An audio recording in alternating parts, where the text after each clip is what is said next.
Humble, single mother takes twins to work but never expected them to hug the millionaire CEO. But before we dive into the full story, let me know where you're watching from and what time it is. Now, subscribe to the channel and let's get started. The sun had barely risen when Julia slipped out of her tiny bedroom, careful not to wake her sleeping twins. She tiptoed across the creaking floorboards and into the cramped kitchen, where a battered coffee maker struggled to brew the only thing that would keep her awake through another relentless day. She glanced at the clock. 5:30 a.m. The house was silent except for the faint buzz of the fridge and the hum of her anxious thoughts. Outside, the world was slowly stirring. A delivery truck rattled past the window and the scent of fresh bread from the bakery across the street drifted in, reminding Julia that despite her exhaustion, life marched on. Only an hour left before she had to wake up Carmen and Carlos, her 5-year-old twins, and prepare them for a long day she couldn't afford to postpone. Julia's mind raced as she sipped her coffee, the steam fogging her already tired eyes. She had taken on an extra shift last week at the local cleaning company, yet again. The pay wasn't enough to keep pace with the rent hikes, groceries, and the daycare she could barely manage, but she had no choice. Struggling with overdue bills was a daily battle she'd grown used to, even if it wore her down. If only she had more help, if only she didn't have to do it all alone. A single mother at 28, Julia's life had changed overnight 5 years ago when her husband, Victor, announced he wasn't ready for the responsibility of fatherhood. He vanished, leaving her with 2 infant twins, a handful of baby supplies, and a battered old car that broke down more times than it started. Since then, she had learned that tears didn't pay the rent, and heartbreak didn't fill the refrigerator. Strength was her only option. She set the coffee mug in the sink and ran her hands through her hair, summoning courage for the day's challenges. Today, she was scheduled to clean the top floors of the majestic tower, the shimmering high-rise owned by none other than Bruce Montgomery, a man rumored to be worth billions. Julia had never met him, nor did she expect to. Her job was to mop marble floors, polish glass walls, and avoid any trouble. Knock, knock. Julia nearly jumped out of her skin. No one visited at this hour.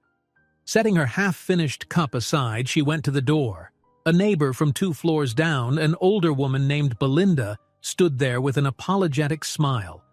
"Julia, dear, I'm so sorry to do this," Belinda began in a shaky voice. "They just changed my schedule at the diner. I have to leave early. I was supposed to watch Carmen and Carlos for you, but—" Julia's heart sank. "But you can't." Belinda's wrinkled hands trembled. "I really can't. They need me at the diner right away. I'm so sorry. I'll make it up to you." Julia forced a grateful smile. "Thank you for letting me know." She closed the door, her chest tightening. This was the 3rd time in a month her childcare plan had fallen through. With no relatives nearby and no money for a backup babysitter, she was out of options.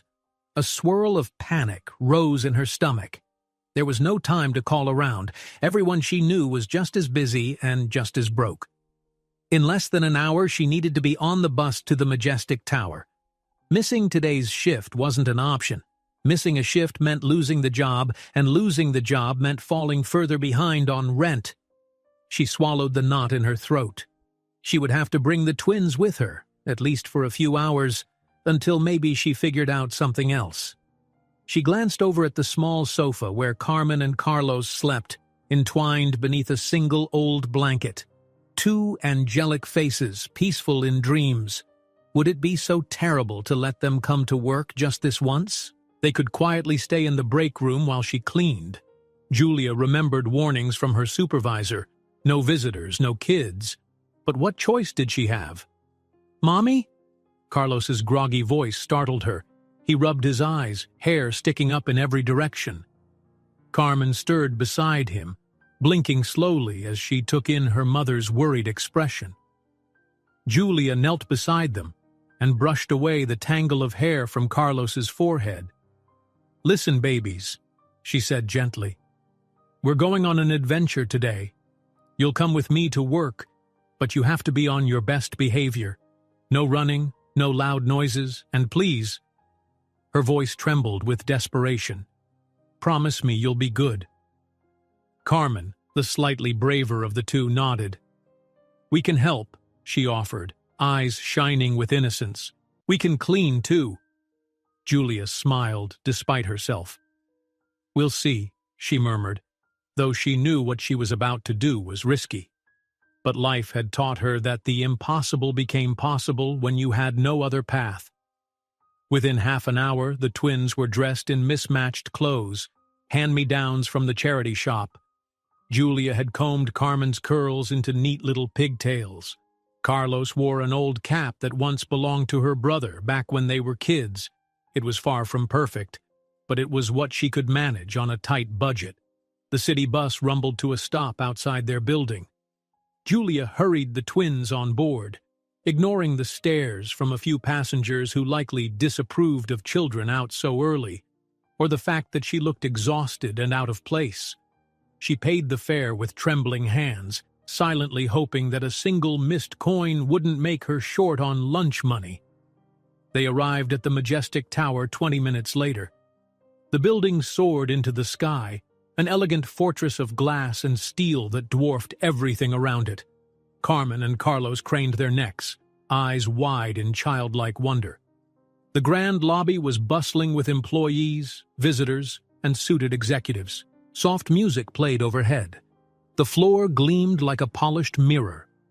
A security guard sat at a sleek marble desk, greeting arrivals. He eyed Julia and the twins with a suspicious squint. Julia's heart thudded. She mumbled a polite greeting, trying to appear calm as she strode past the guard. She breathed a sigh of relief when he merely nodded and returned to his laptop. Maybe she had worried for nothing.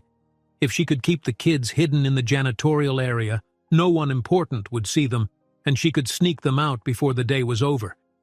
She took the service elevator to the 16th floor where the cleaning department was stationed. The hallway smelled of lemon disinfectant. Buckets, mops, and other supplies lined the walls.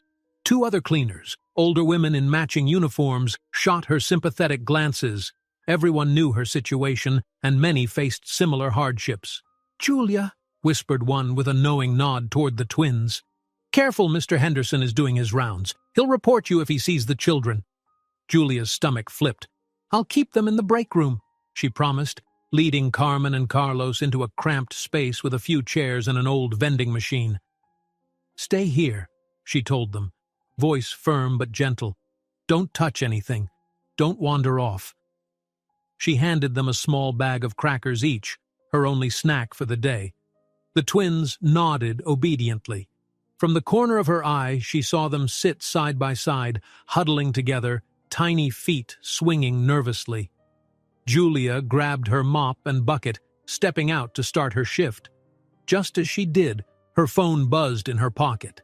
She frowned, fishing it out with damp hands. The number was unknown. "Hello?" she whispered, worried it might be the building supervisor calling to fire her on the spot. No answer, just a faint crackling. Then came a voice cold and impatient. "Ms. Reyes, is it? You need to come to the top floor immediately. There's an urgent matter to attend to." Julia's heart pounded. "Who is this?" "You'll know soon enough," the voice snapped. "And bring the cleaning supplies. The CEO's private office is in need of your services." The line went dead. In need of her services. Why? The CEO rarely stayed in the building at this hour, and certainly not on a day the rest of the staff was bustling around. She peered back into the break room. Carmen and Carlos were nibbling on crackers, looking around curiously. If she left them alone, they'd be safe, right? But something in her gut warned her. Nothing about this day was going as planned. She exhaled, steeling herself. The top floor was rumored to have been designed like a lavish penthouse, complete with an extravagant office that boasted panoramic city views and furniture worth more than her entire year's salary. She only hoped the rumored billionaire, Mr. Bruce Montgomery, wasn't the one behind that call. Or if he was, She hoped he was too busy to notice a humble single mom struggling to keep it all together. Yet fate, she was about to discover, had arranged a very different scenario. For on that top floor, a twist awaited her, one that would change her life and the lives of her children in a way she never expected. Julia stepped into the private elevator with her cleaning cart, pulse still racing from the cryptic phone call. The overhead lights hummed, and she stared at the polished stainless steel walls. She felt impossibly small in that confined space, an echo of how she often felt in life, overshadowed by burdens and uncertain futures. But she had no choice. She needed this job. As the elevator rose, each numbered floor glowed on the digital panel, 17, 18, 19. The top level was officially the 20th floor, but rumor had it there was a secret mezzanine above that, the CEO's personal suite. She fiddled with the rubber gloves in her pocket, forcing her breath to steady. Ding. The doors slid open to reveal a serene reception area unlike any she'd ever seen. Thick, cream-colored carpet muffled her footsteps as she pushed the cleaning cart past a curved desk that seemed sculpted from glass. No one was there to greet her. The entire space felt strangely still, as though waiting for an audience to arrive. Sunlight streamed through a floor-to-ceiling window at the far end, lighting up a corridor that led deeper inside. Julia hesitated, heart hammering. Should she knock on a door? Call out? She didn't even know who had summoned her. She only knew the voice demanded her presence. Footsteps approached from behind. Julia tensed, turning to face a tall man in a crisp gray suit. Deep-set eyes measured her in a single, cool glance. She recognized him. Mr. Henderson, the building supervisor. He was known for his strict demeanor and unwavering loyalty to the corporate higher-ups. "You took your time," Henderson remarked, crossing his arms. "The CEO's office is in disarray, and he wants it spotless for an important meeting." He waved his hand dismissively at her cart. "Get to it. Top of the corridor, left door." Julia nodded, anxious to avoid any confrontation. "Yes, sir." She moved past him, feeling his gaze linger over her shoulder as she proceeded.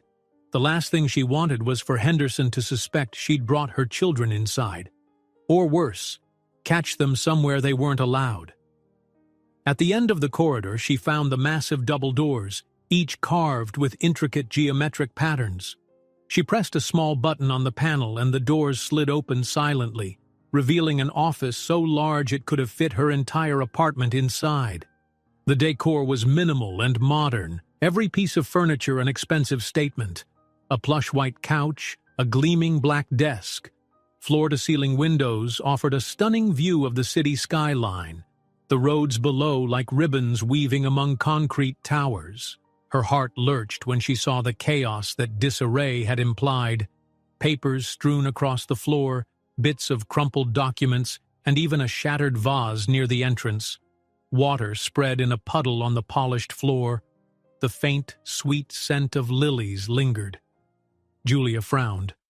Whoever had called her must have left in a hurry, or thrown a fit. Was it Mr. Montgomery himself?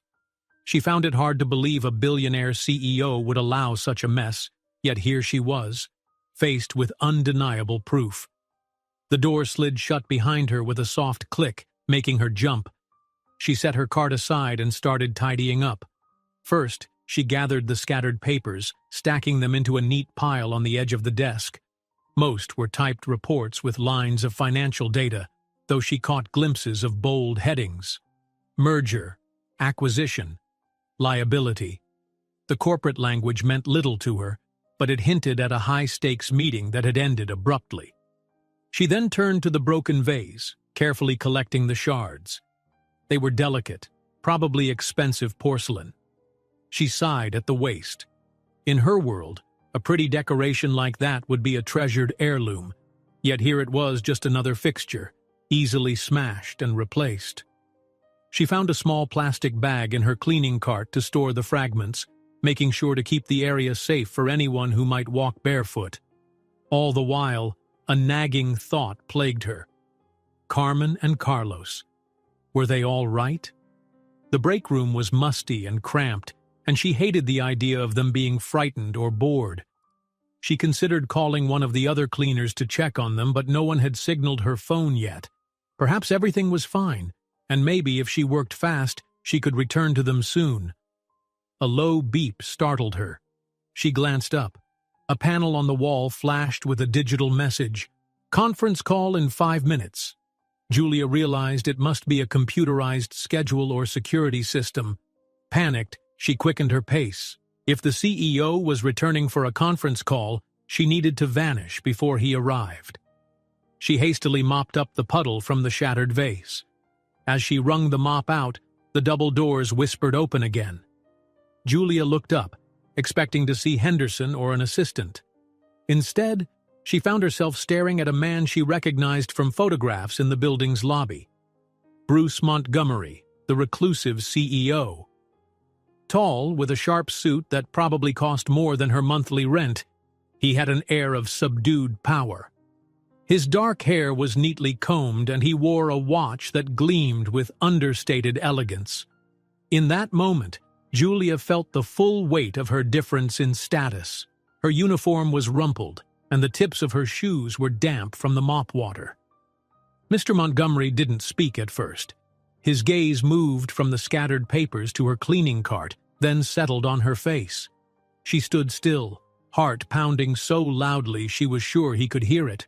Another beep from the panel cut the silence, reminding them both of the call scheduled soon. Finally, he spoke, voice low and controlled. "Thank you for cleaning up the mess." He walked closer, footsteps echoing on the polished floor. "I didn't realize they'd send someone so quickly." Julia managed a nod. "I was already on site, sir. The supervisor told me to come." He studied her for a moment as though trying to place her in a larger puzzle. "I see." Her nerves bristled. She'd expected an outburst, some arrogant scolding from a millionaire unaccustomed to seeing a cleaning lady in his personal sanctuary. But instead she saw a flicker of weariness behind those composed features, as if he had more pressing worries than an office in shambles. "I'll be gone in a minute," she said quickly, gathering the mop and supplies. "I just have to—" He raised a hand gently, cutting her off. "There's no rush. I caused this chaos myself." A tight smile ghosted across his lips. "I'm afraid I lost my temper after a difficult phone call. Someone informed me I'd lost a major account. Turned out to be an orchestrated betrayal." Julia swallowed hard, unsure how to respond. CEO drama was far above her pay grade. "I'm sorry, sir." Mr. Montgomery exhaled. "Don't be. You're just doing your job." He glanced at the screen on the wall. "And apparently, so must I. I have a conference call to salvage what's left of this deal." Before she could answer, a new beep sounded. 30 seconds until the call. He moved behind his desk and pressed a button. A holographic display lit up with lines of data swirling. He regarded her briefly. "You can finish cleaning afterward. For now, stay quiet in the corner if you must remain. I've no time to dismiss you properly." Awkwardly, Julia retreated to a far corner of the office, her eyes lowered. She felt out of place in the presence of corporate negotiations worth millions or billions of dollars. But she had no exit plan that wouldn't disrupt him further, so she stood there trying to blend into the wall. Mr. Montgomery touched a control panel on his desk. Instantly, voices crackled through hidden speakers. She caught snippets of conversation, something about share percentages, legal ramifications, pending lawsuits. It was a vortex of high-stakes vocabulary that made her head spin. She watched him handle it with remarkable composure, delivering quick retorts and thorough questions. Despite the tension, he seemed gifted at negotiation, a calm, commanding presence that made others yield. Yet there was also a strain in his eyes, a heaviness that suggested mounting pressure. Julia couldn't help but think of the mountains in her own life. Unpaid rent, raising 2 children alone, the lonely nights wrestling with exhaustion. Different worlds, but the same weight of responsibility in the quiet recesses of one's gaze. 20 minutes later, the call ended. Mr. Montgomery removed his earpiece with a frustrated sigh. Silence followed. Julia froze, unsure if she was supposed to speak or vanish. Finally, he stood, straightening his suit jacket. "I suppose you heard some of that," he muttered. "Well, let the rumor mill churn. It won't matter soon enough." Julia didn't know if he was speaking to her or simply voicing his thoughts out loud, but then he lifted his eyes, focusing on her again. "You look tired," he said, surprising her. There was no malice in his tone, only curiosity. "Long day?" She hesitated. "Yes, sir." A flicker of empathy crossed his features. "Thank you for dealing with this fiasco." He checked his watch. "We'll talk more in a moment. For now, I need to step out." With that, Bruce Montgomery swept from the room, leaving the doors open behind him.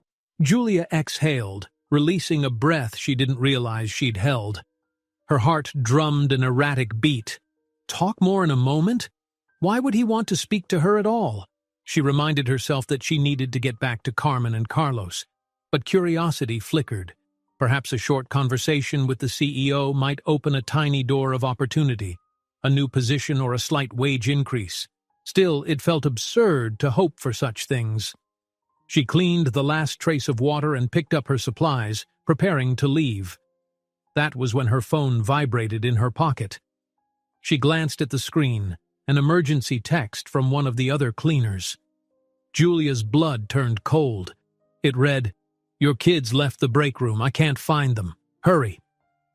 Julia's entire world seemed to tilt as she reread the text. "Your kids left the break room. I can't find them. Hurry." A spike of panic shot through her, and her hands shook so badly she nearly dropped the phone. Carmen and Carlos, her sweet, trusting twins, were wandering the majestic tower alone, in a place bustling with strangers, guards, and strict supervisors who wouldn't hesitate to throw her out if they knew she'd brought children inside. She had to find them, immediately. Forcing herself to breathe, Julia grabbed her cleaning cart and made a dash for the corridor. She barely noticed Mr. Montgomery's office doors sliding shut behind her as she left. Speed was all that mattered now. If Henderson or any other manager saw Carmen and Carlos wandering about, it would mean certain trouble. She might lose her job, and then she wouldn't be able to feed or house her children at all.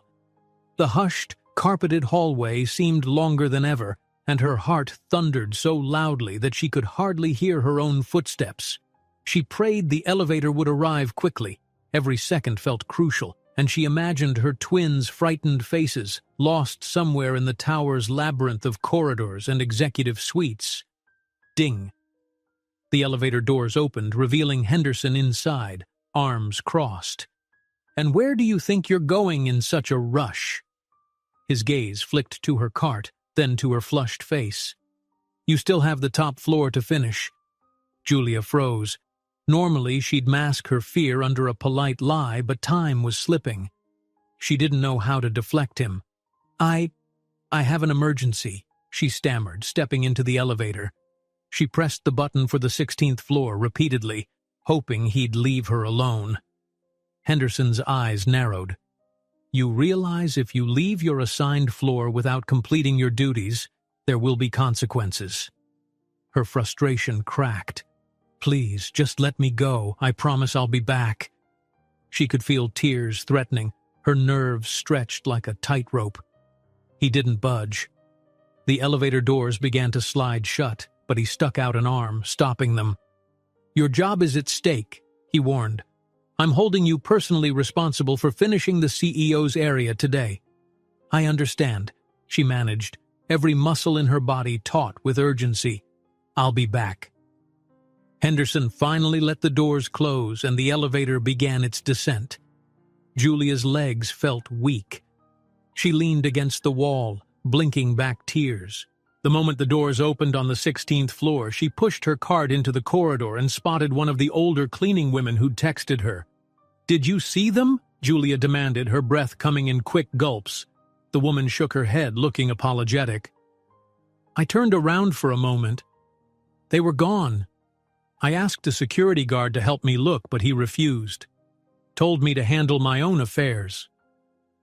She lowered her voice. "I'm sorry. It's not your fault," Julia said, though worry and guilt gnawed at her. "Thank you for texting me."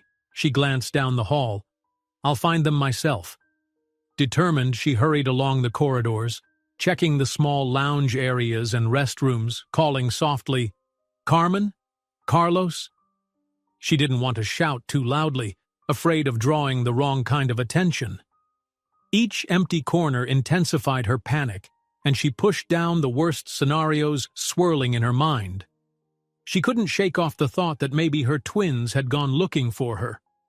They were always curious, and they knew she was assigned to upper floors. Could they have wandered onto another elevator? The majestic tower had multiple elevator banks, and each required special key cards for access to restricted zones. But children that young wouldn't understand. She thought of the CEO's floor. Could they have accidentally ridden all the way up? That possibility sent a fresh jolt of alarm through her. Despite her fear of Henderson and her boss's wrath, she refused to stand by. Her children came first. Always. Julia raced to the 15th floor, searching in vain. Nothing. She hopped onto another elevator and pressed the button for the 17th floor, her mind whirling with images of her kids wandering polished hallways filled with strangers in suits. Maybe Carmen and Carlos had stepped out on the wrong floor. Maybe they were crying, unable to find their mother. She bit her lip so hard it nearly bled. Ding. The 17th floor reception area was silent. She scanned the space, calling their names in a hushed voice. A young secretary typing behind a large white desk glanced up. "Ma'am, can I help you?" Julia hesitated. Asking about lost children would raise suspicion, but she had no choice. Her voice trembled. "Did you happen to see two little kids come through here? A boy and a girl, about 5 years old?" The secretary's eyes widened. "Kids? Here?" Then she shook her head. "No, I haven't seen any." Trying to steady her voice, Julia nodded in thanks and continued her search, moving down corridors, checking behind doors, fighting the rising tide of dread. The minutes ticked by mercilessly, and she felt as though she were running through an endless maze of glass walls and executive offices. At last, she spotted an emergency stairwell, the heavy door propped open with a small wedge. That was odd. Fire safety rules usually kept stairwell doors closed. Could the twins have gone there? She hurried over and peered down the spiral of concrete steps. A faint echo drifted upward. A child's voice. "Carlos!" Relief flooded her. She dashed inside. The echo continued from below, so she descended. Her footsteps clanged on the metal steps. She tried to keep her voice calm as she called, "Carlos? Carmen? Mommy?" A tiny, trembling reply reached her ears. She found them 2 flights below, huddled on a landing. Their faces lit up with relief when they saw her. She dropped to her knees, wrapping them in her arms, heart pounding with leftover fear. Carmen's eyes were wet with tears. "I'm sorry," Carlos whimpered. "We got scared in the break room. We wanted to find you." Julia pressed them close, her throat tight. "Oh, babies, it's okay. I'm just glad you're safe."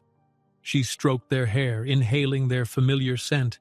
They clung to her, and she realized how badly this place must have terrified them.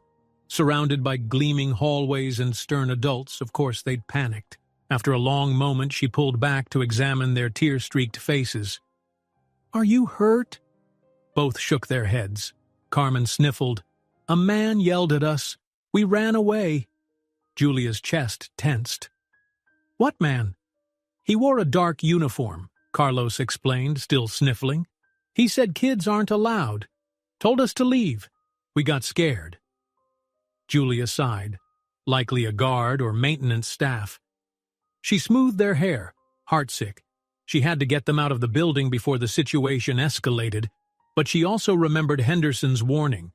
If she left her shift undone, she'd lose her livelihood. She was stuck between a rock and a hard place. Taking Carmen and Carlos by the hand, she led them carefully back up the stairs. She had to think. If she tried to sneak them out now, she'd have to pass through the lobby. That alone would be risky, with security watching. Maybe she could hide them in her supply closet temporarily while she finished the most critical tasks. Then she could slip away at lunch, unnoticed. Her phone buzzed again. She froze, dreading more bad news.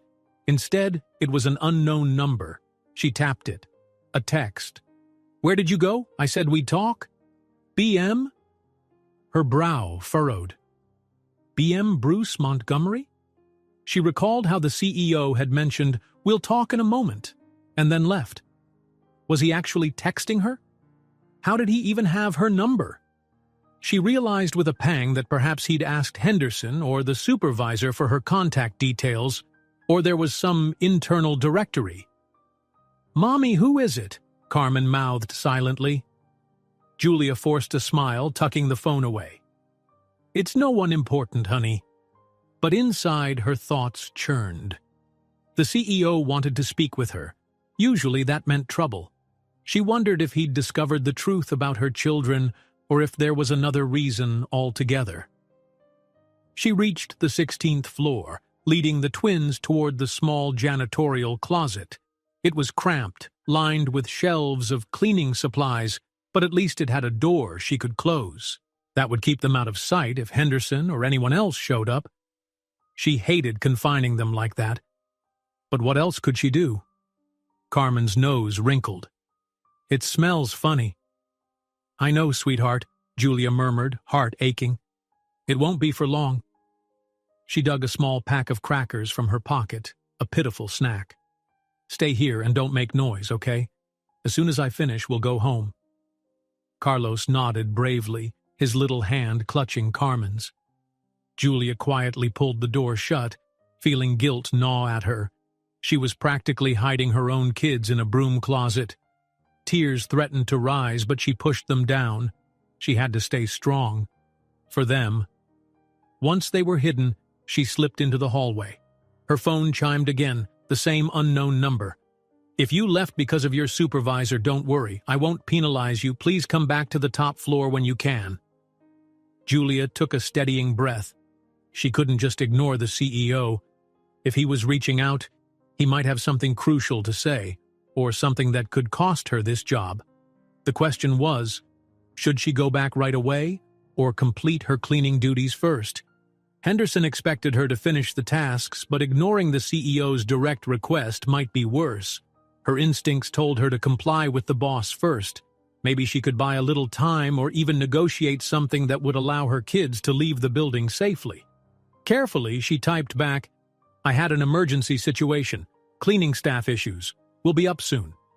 She pressed send, feeling a twist in her stomach. So much was happening all at once, and no option felt safe. Julia retrieved her cleaning cart, tidied her uniform, and returned to the private elevator that led to Mr. Montgomery's suite. A small voice inside her head questioned the wisdom of returning to the scene of her earlier conversation, especially with her children hidden in a closet downstairs. But she had no better plan. At least if the CEO was expecting her, he might cut her some slack for abandoning the office momentarily. The ride up was tense and silent, but she practiced what she'd say in her head.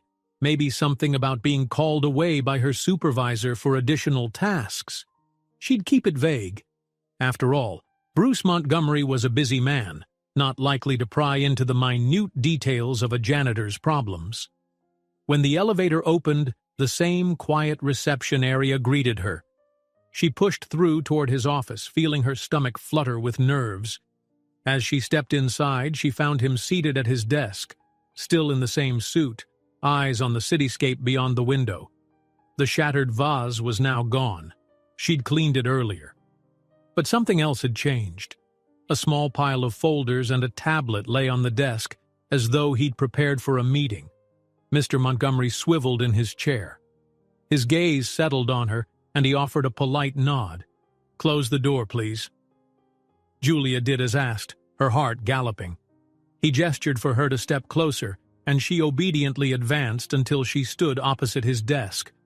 The floor-to-ceiling windows behind him cast bright sunlight over his shoulders, making his silhouette look almost ethereal. I wanted to speak to you, he began, his voice low and deliberate, about what happened this morning. That meltdown was, he sighed, unprofessional, but I had my reasons. She nodded, unsure how to respond. Yes, sir, I understand. A flicker of a smile. I doubt you do. But regardless. He leaned forward, folding his hands on the desk. I appreciate you stepping in to clean so quickly, even if you had to leave abruptly. I'd like to offer you something in return.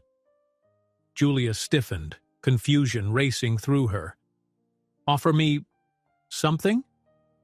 He arched an eyebrow. I believe in rewarding efficiency and discretion. There are positions available in this building that might better suit a hard-working employee who can handle delicate situations. His tone remained calm, but a hint of intrigue crept in. Her lips parted, words failing. Was he offering her a better job? It seemed too surreal. Why would a powerful CEO pay attention to a low-level janitor? Was he truly that grateful for her help, or was there another motive? Before she could reply, he slid a business card across the desk. This is my direct line. I want you to think about it, and let me know if you're interested in a position with more responsibility, and naturally better pay. I have a feeling you could excel here given the right opportunity. Blood pounded in her ears. She was torn between astonishment and suspicion. Part of her wanted to grab that card and accept, thinking of Carmen and Carlos's future, the overdue bills, the endless scrimping. But another part of her remained wary. He cleared his throat. You don't have to give me an answer immediately, but do consider it. I'm not in the habit of making such offers. Julia swallowed hard, feeling a lump in her throat. Thank you, Mr. Montgomery. I'm grateful. He inclined his head in acknowledgement. You can head back to your duties now. I have another call soon. But think on what I've said. I'll have my assistant draft a formal invitation if you're open to it. As he reached for his phone, Julia saw her own reflection in the glossy desk. She looked pale and overwhelmed. She took the card, slipping it into her pocket. I will, thank you again. She turned, nerves aflame, and walked to the door. Her thoughts swirled with questions and hesitant hope. But overshadowing everything was the knowledge that her twins were still hidden in a closet downstairs, waiting for her. For their sake, she had to keep her job, possibly accept this new opportunity. But first, she needed to get out of here, gather Carmen and Carlos, and escape the majestic tower without causing a stir. As she slipped into the hallway, her phone vibrated yet again. Another message. She glanced at the screen, bracing herself for the next wave of crisis. It was from Henderson's number, and it read, I know about the children. Julia's heart jumped so violently that she almost dropped her phone right there in the executive corridor. A wave of cold fear spread through her limbs. Henderson knew about Carmen and Carlos? How long had he known? And what did he plan to do? Her mind raced. She needed to get back downstairs to her twins, immediately. She couldn't leave them hidden while a man like Henderson with the power to ruin her career lurked around. Even in her anxious state, the question hammered in her head. If he truly knew, why text her instead of confronting her face to face? Was it a threat? A warning? A demand? She breathed in and forced her feet to move, heading straight to the private elevator. Once inside, she hovered her finger over the closed door button, her heart still thrashing in her chest. She quickly tapped out a reply to Henderson, hands unsteady on the phone's tiny keyboard. What do you mean? Where are you? Her reflection stared back in the elevator's shiny wall, pale, tense, and uncertain. The elevator began its descent, and she leaned against the side rail, her mind churning. She told herself not to panic yet. There was still a chance she could appease Henderson or beg for mercy. But she also had the vague, unsettling sense that some deeper game was afoot. When she reached the 16th floor, the hallway felt unnaturally quiet. Harsh overhead lighting cast her shadow against the walls. She pushed open the door to the janitorial closet. Carmen and Carlos were huddled together, arms around each other.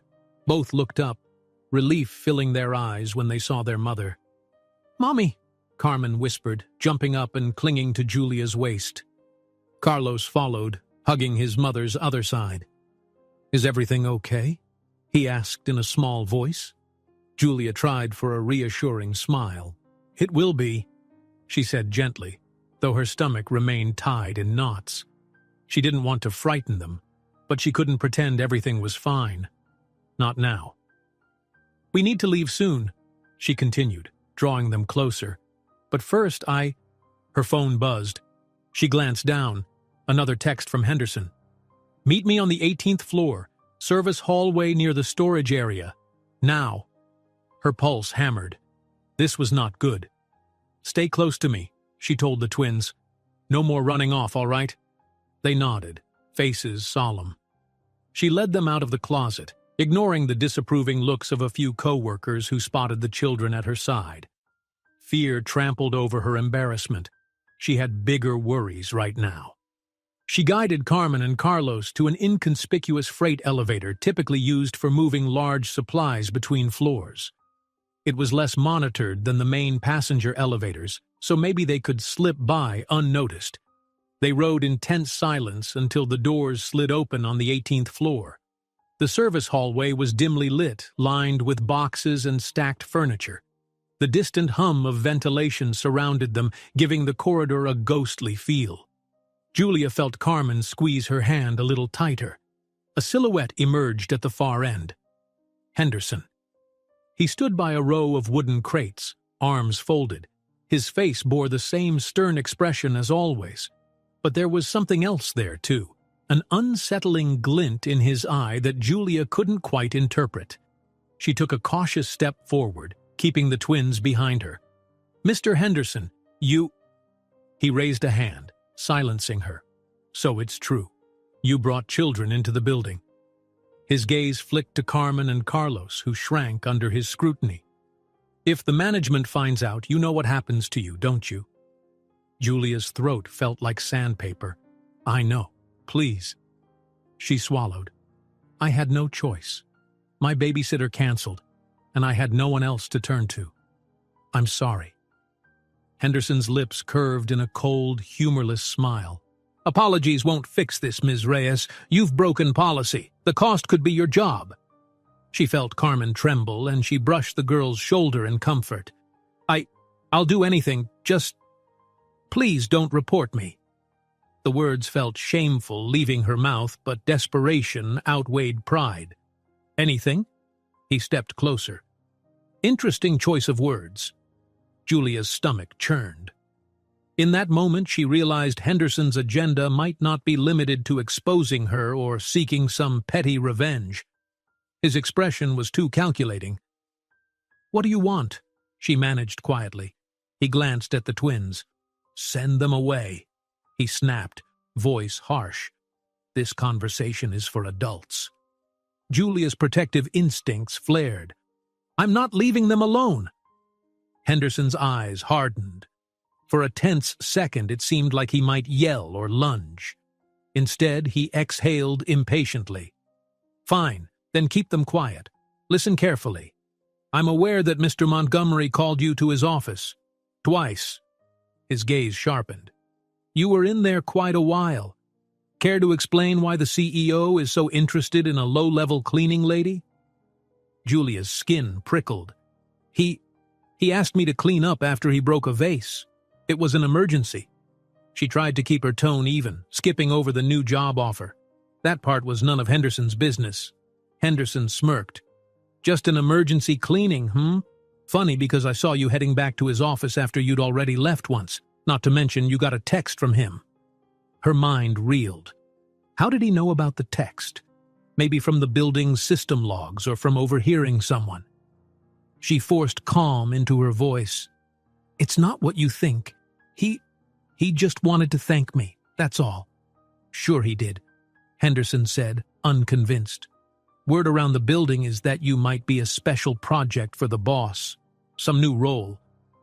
His gaze landed on her phone. "Which would be interesting since you're hardly qualified for more than janitorial duties." Julia bristled, feeling Carmen and Carlos stiffen behind her. A wave of shame and anger stirred, but she kept her voice steady. "Why do you care, Mr. Henderson?" He stepped closer, dropping his voice to a hiss. "Because I've spent years trying to move up in this company, and I won't let someone like you," he pointed at her uniform, "just waltz in and overshadow my efforts. Do you know how easily I can sabotage you?" Julia's heart thumped. She felt Carlos grip her arm.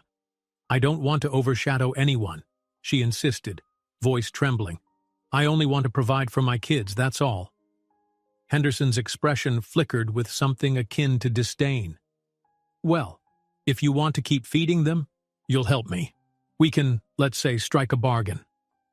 Her gut twisted. "What do you mean?"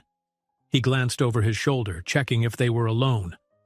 "I know Mr. Montgomery is dealing with big acquisitions and hush-hush negotiations right now. If he's offered you some new position, you might gain access to certain documents or overhear certain conversations. Invaluable information." His eyes gleamed with ambition. "Get me something I can use. Proof of shady deals, internal memos, anything that puts me one step ahead. Then I'll forget all about your children being here." Julia's head spun. He was asking her to spy on Bruce Montgomery?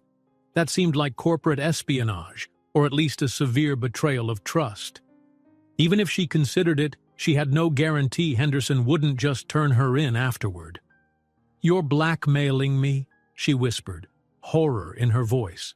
His mouth twisted. "Call it what you will, but it's simple. You help me climb the ladder, and I conveniently turn a blind eye to your violation of policy. If you refuse, well, you can say goodbye to your job." His gaze flicked down to Carmen and Carlos. "And your paycheck." Julia felt trapped. The building felt colder than ever, and her mind scrambled for a way out. She could run to Mr. Montgomery for help. But would he protect her? Or would he see her as a nuisance, risking his own corporate secrets? Henderson's threat loomed large.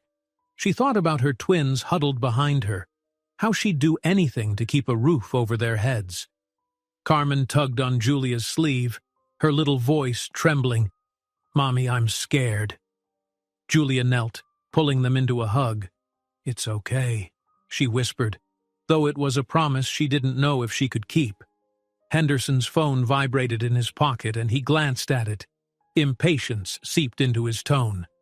"Well, I don't have all day. Yes or no?"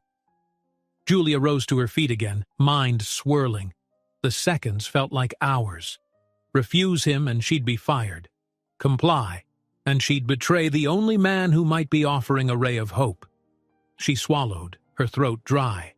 I need time to think," she finally said. Henderson's jaw tightened. "I'll give you until tomorrow morning. If you don't come to me with something useful by then, I'll report your violation." He started to walk away, then paused to look back. "Have a good evening, and keep that phone close. I'll be waiting for your decision." He stalked down the corridor, leaving her and the children standing in a tense silence broken only by the whir of ventilation. Julia glanced at Carmen and Carlos. Their eyes were wide, reflecting the weight of her predicament. She wanted to cry, but she refused to let them see that. Instead, she forced herself to exhale slowly. "We're leaving," she said quietly, taking their hands. This time, there would be no returning to finish her shift. Whatever the consequences, she had to get her children home. The cost of staying longer, risking another run-in with Henderson or more trouble, was too high. They retraced their steps to the freight elevator. Julia pressed the button to the lobby. No one else was around, which was both a blessing and a cause for further anxiety. She had to slip past security with 2 children in tow. She considered using the side exit if possible. As the elevator descended, her phone buzzed again. She jolted, half expecting another threat from Henderson. Instead, it was from Bruce Montgomery's number. "If you're free later, I'd like to discuss the offer. Let me know." She stared at the words, a swirl of guilt and confusion. She couldn't help but think, was the CEO aware that his own building supervisor wanted to exploit him? Could she trust him enough to confide in him about Henderson's blackmail? Or would that only backfire? The elevator doors opened on the ground level. Julia quickly guided the twins out, keeping her head low. A security guard stood near the main entrance, busy glancing at monitors. She quietly steered Carmen and Carlos toward a side corridor that led to a lesser-used exit. Her pulse thundered. One wrong step and she might be questioned, or worse. But luck was on their side. They slipped through a metal door into an alley behind the tower, stepping out into the late afternoon sun. The fresh air felt like freedom. Carmen rubbed her eyes, and Carlos exhaled with relief. Julia glanced upward at the towering structure, the glass reflecting the sky in a perfect mirror. It was hard to believe all this tension was housed within those walls. So many secrets, so many threats. Her phone felt heavy in her pocket, bearing messages from two powerful men who both held her fate in different ways. She needed a plan, but first, she would make sure her children were safe at home. Everything else, Bruce Montgomery's job offer, Henderson's blackmail, could wait until tomorrow. Though with each step she took, worry gnawed at her, whispering that the clock was already ticking. The apartment smelled faintly of antiseptic and old paint, a lingering reminder of the building's last attempt at renovation years ago. Julia shut the door behind her, engaging the flimsy lock. It wouldn't keep out a determined intruder, but at least it gave her a small sense of security. Carmen and Carlos kicked off their shoes by the doormat, quietly shuffling into the living area. Usually, they'd race around shouting about their day or beg for a snack the moment they got home. Today, though, they were subdued, shell-shocked from hours of uncertainty and the confrontation with Henderson. Julia set her keys on the rickety kitchen table, trying to calm the swirl of thoughts in her head.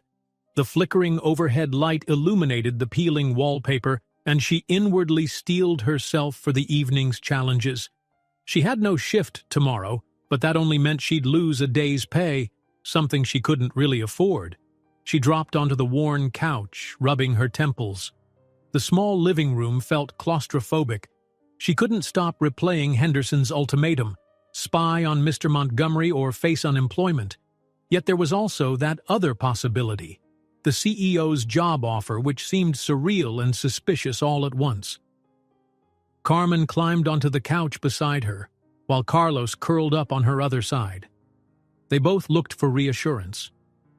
Julia forced a gentle smile, tucking Carmen's curls behind her ear. "Are you two okay?" she asked softly. Carlos shrugged. "That man was mean," he whispered, referencing Henderson. "He said we weren't allowed and started yelling." Carmen nodded, eyes watery. "We just wanted to find you, Mommy." Julia's heart clenched. "I know." She pulled them close, enveloping them in a hug. "I'm sorry. You won't have to come to work with me again, I promise." It was a vow she intended to keep, though how she'd manage it remained a mystery. She slowly released them, realizing they needed normalcy, a decent meal, maybe a calming activity. She rose and headed to the kitchen, rummaging through the cupboards. Supplies were meager, a half bag of rice, some beans, a can of tomatoes, and a few wilted vegetables. It would have to do. While she started the stove, Carmen dragged a stool over and offered to help chop. The quiet routine of cooking usually calmed Julia. Tonight, each chop of the knife felt heavier. She imagined the conversation she might have if she dared to contact Bruce Montgomery and explain Henderson's blackmail. Would he believe her, or would he assume she was trying to play them against each other? With a man as guarded as Mr. Montgomery, that could backfire. A sudden memory struck her. The day she found out she was pregnant, how excited she'd been, how her husband had assured her they'd handle everything together.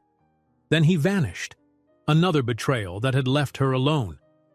For a moment, she wondered if trusting Bruce Montgomery, or even letting him see her vulnerability, might lead to a similar betrayal. But Henderson was no better.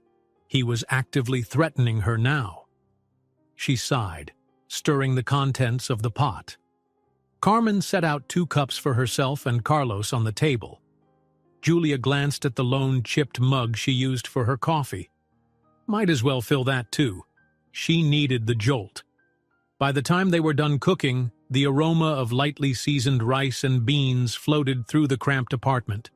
It wasn't fancy, but it was warm and filling. The three of them ate quietly, the tension of the day still weighing on them. After dinner, Julia set the twins up with an old puzzle on the living room floor, praying it would distract them from the day's troubles. Finally, her phone buzzed. She almost jumped, nerves raw. Was it Henderson or Mr. Montgomery? She wiped her hands on a dish towel and checked the screen. Unknown number. Julia, please let me know if you have questions about the position. BM. Her stomach knotted.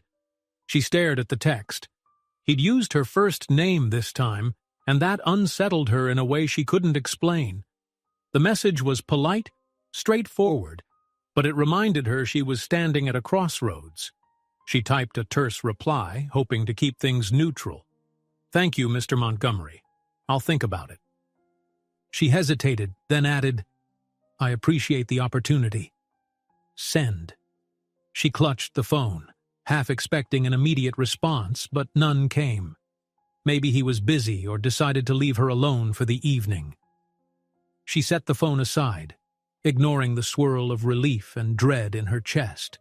Next, she had to figure out Henderson. Henderson had demanded results by tomorrow morning. Did that mean at the start of the next shift? Or literally early morning? Either way, time was short. She sat on the couch watching as Carmen and Carlos fiddled with their puzzle pieces, quietly bickering about which piece fit where. They seemed calmer now, but still tense. How about we watch something fun? Julia suggested, trying to lighten the mood. I think there's a cartoon on the local channel around this time. The twins perked up. They moved to the couch, settling on either side of her. Julia turned on the battered old TV, flipping through a few static-heavy channels until she found a children's show. Bright colors and goofy characters filled the screen, the show's cheerful music a welcome break from the day's gloom. But Julia couldn't relax. Even with cartoon silliness playing in front of her, her thoughts spun relentlessly. She tried to weigh her options, spying on Montgomery for Henderson. She'd remain employed for a while, but she'd be deceiving a powerful man who might eventually learn of her betrayal.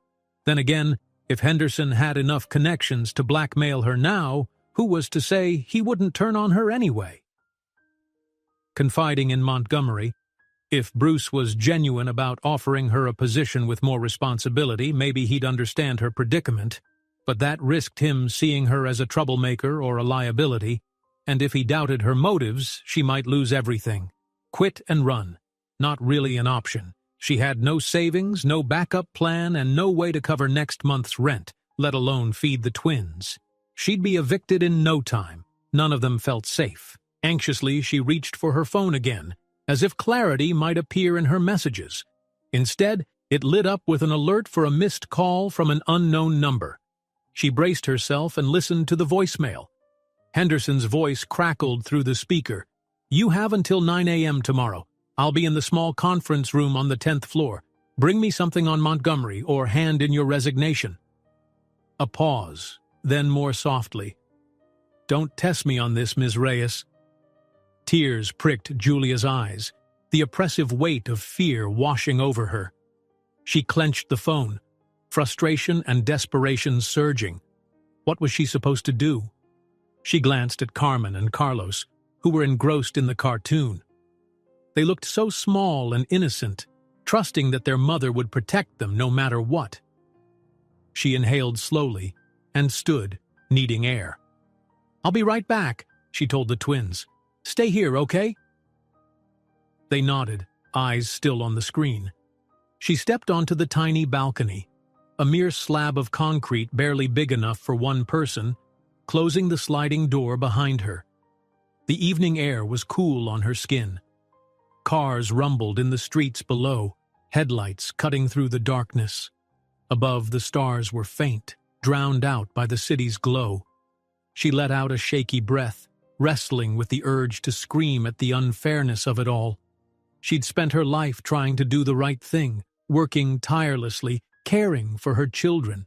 and now she was cornered by a corporate henchman and a looming billionaire, forced to gamble her entire future. As she leaned on the flimsy balcony railing, a memory surfaced, her mother's voice telling her as a child that no matter how hopeless things seemed, there was always a path forward if you had the courage to look for it. She clung to that thought. Maybe the path was to be honest. If she spied for Henderson, it would eat at her conscience, and she might end up unemployed anyway when the truth came out. But if she told Mr. Montgomery about Henderson's demands, there was a chance, perhaps a slim one, that he'd intervene to help. At worst, Montgomery might fire Henderson on the spot or address the blackmail, but would he also fire her for bringing her children? She wasn't sure. Her phone chimed, snapping her from her thoughts. A text from the babysitter, Belinda, apologizing again for canceling. "I can watch them tomorrow if you still need." The message read.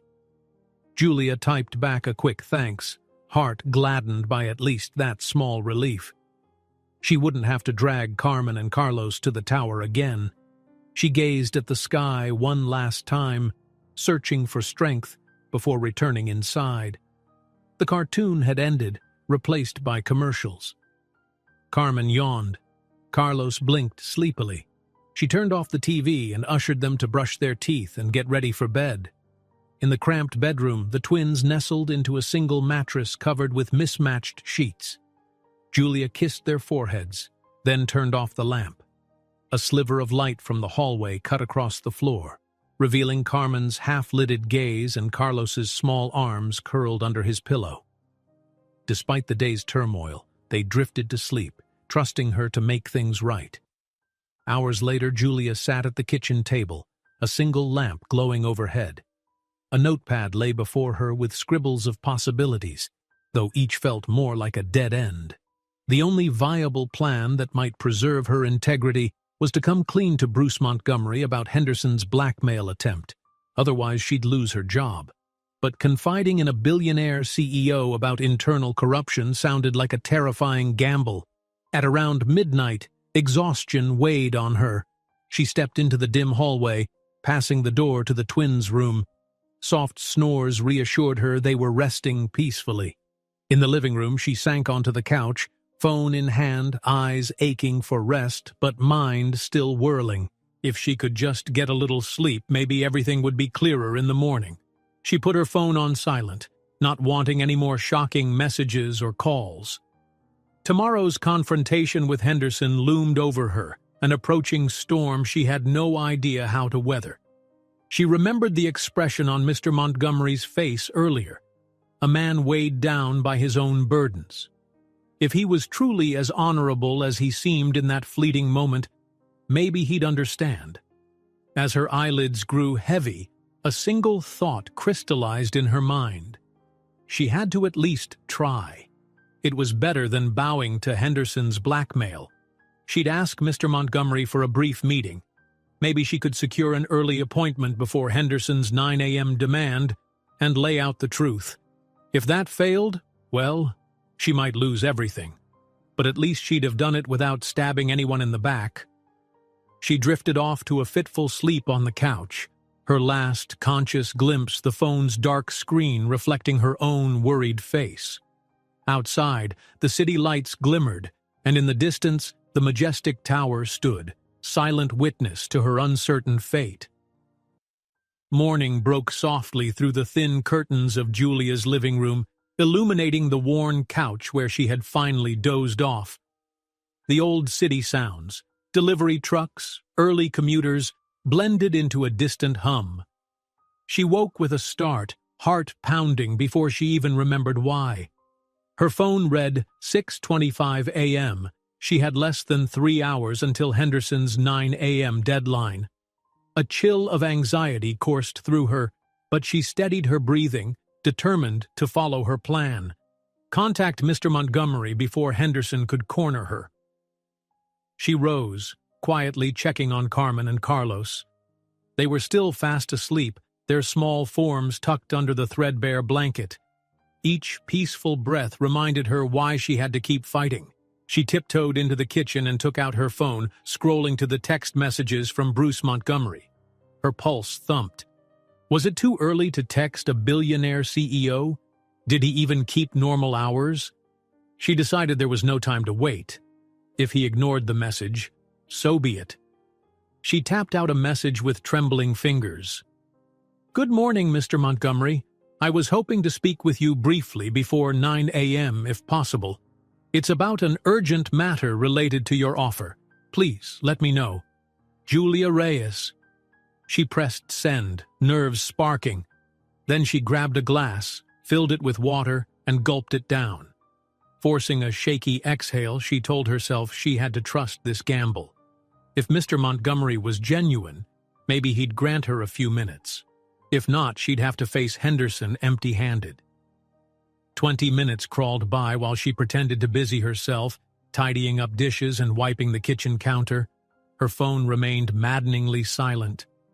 She began to prepare a simple breakfast for the twins, scrambled eggs and toast from the last scraps of bread. At 7:10, the phone buzzed. Julia nearly knocked over the carton of eggs in her haste to check. The text was from an unknown number, but she recognized the short signature. BM. Morning. Please meet me at 8:15 in my private office. Use the service elevator to avoid delays. BM. A rush of relief and fear slammed into her at once. She closed her eyes, pressing a hand to her chest. This was her chance. Her one shot at telling him about Henderson's scheme.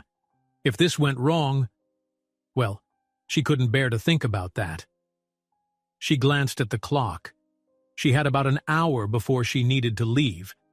That left little time to get the twins ready, drop them with Belinda, the babysitter who'd texted last night, and rush across town. She sprang into action, gently waking Carmen and Carlos. "Good morning, my loves," she whispered, stroking their hair. "We have a busy day." They stirred, yawning and rubbing sleepy eyes. Carlos mumbled, "Are we going back to that big building?" Julia forced a gentle smile. "Not you, sweetheart. You'll stay with Ms. Belinda today." Carmen's eyes flickered with relief. "Okay, I don't like that man who yelled."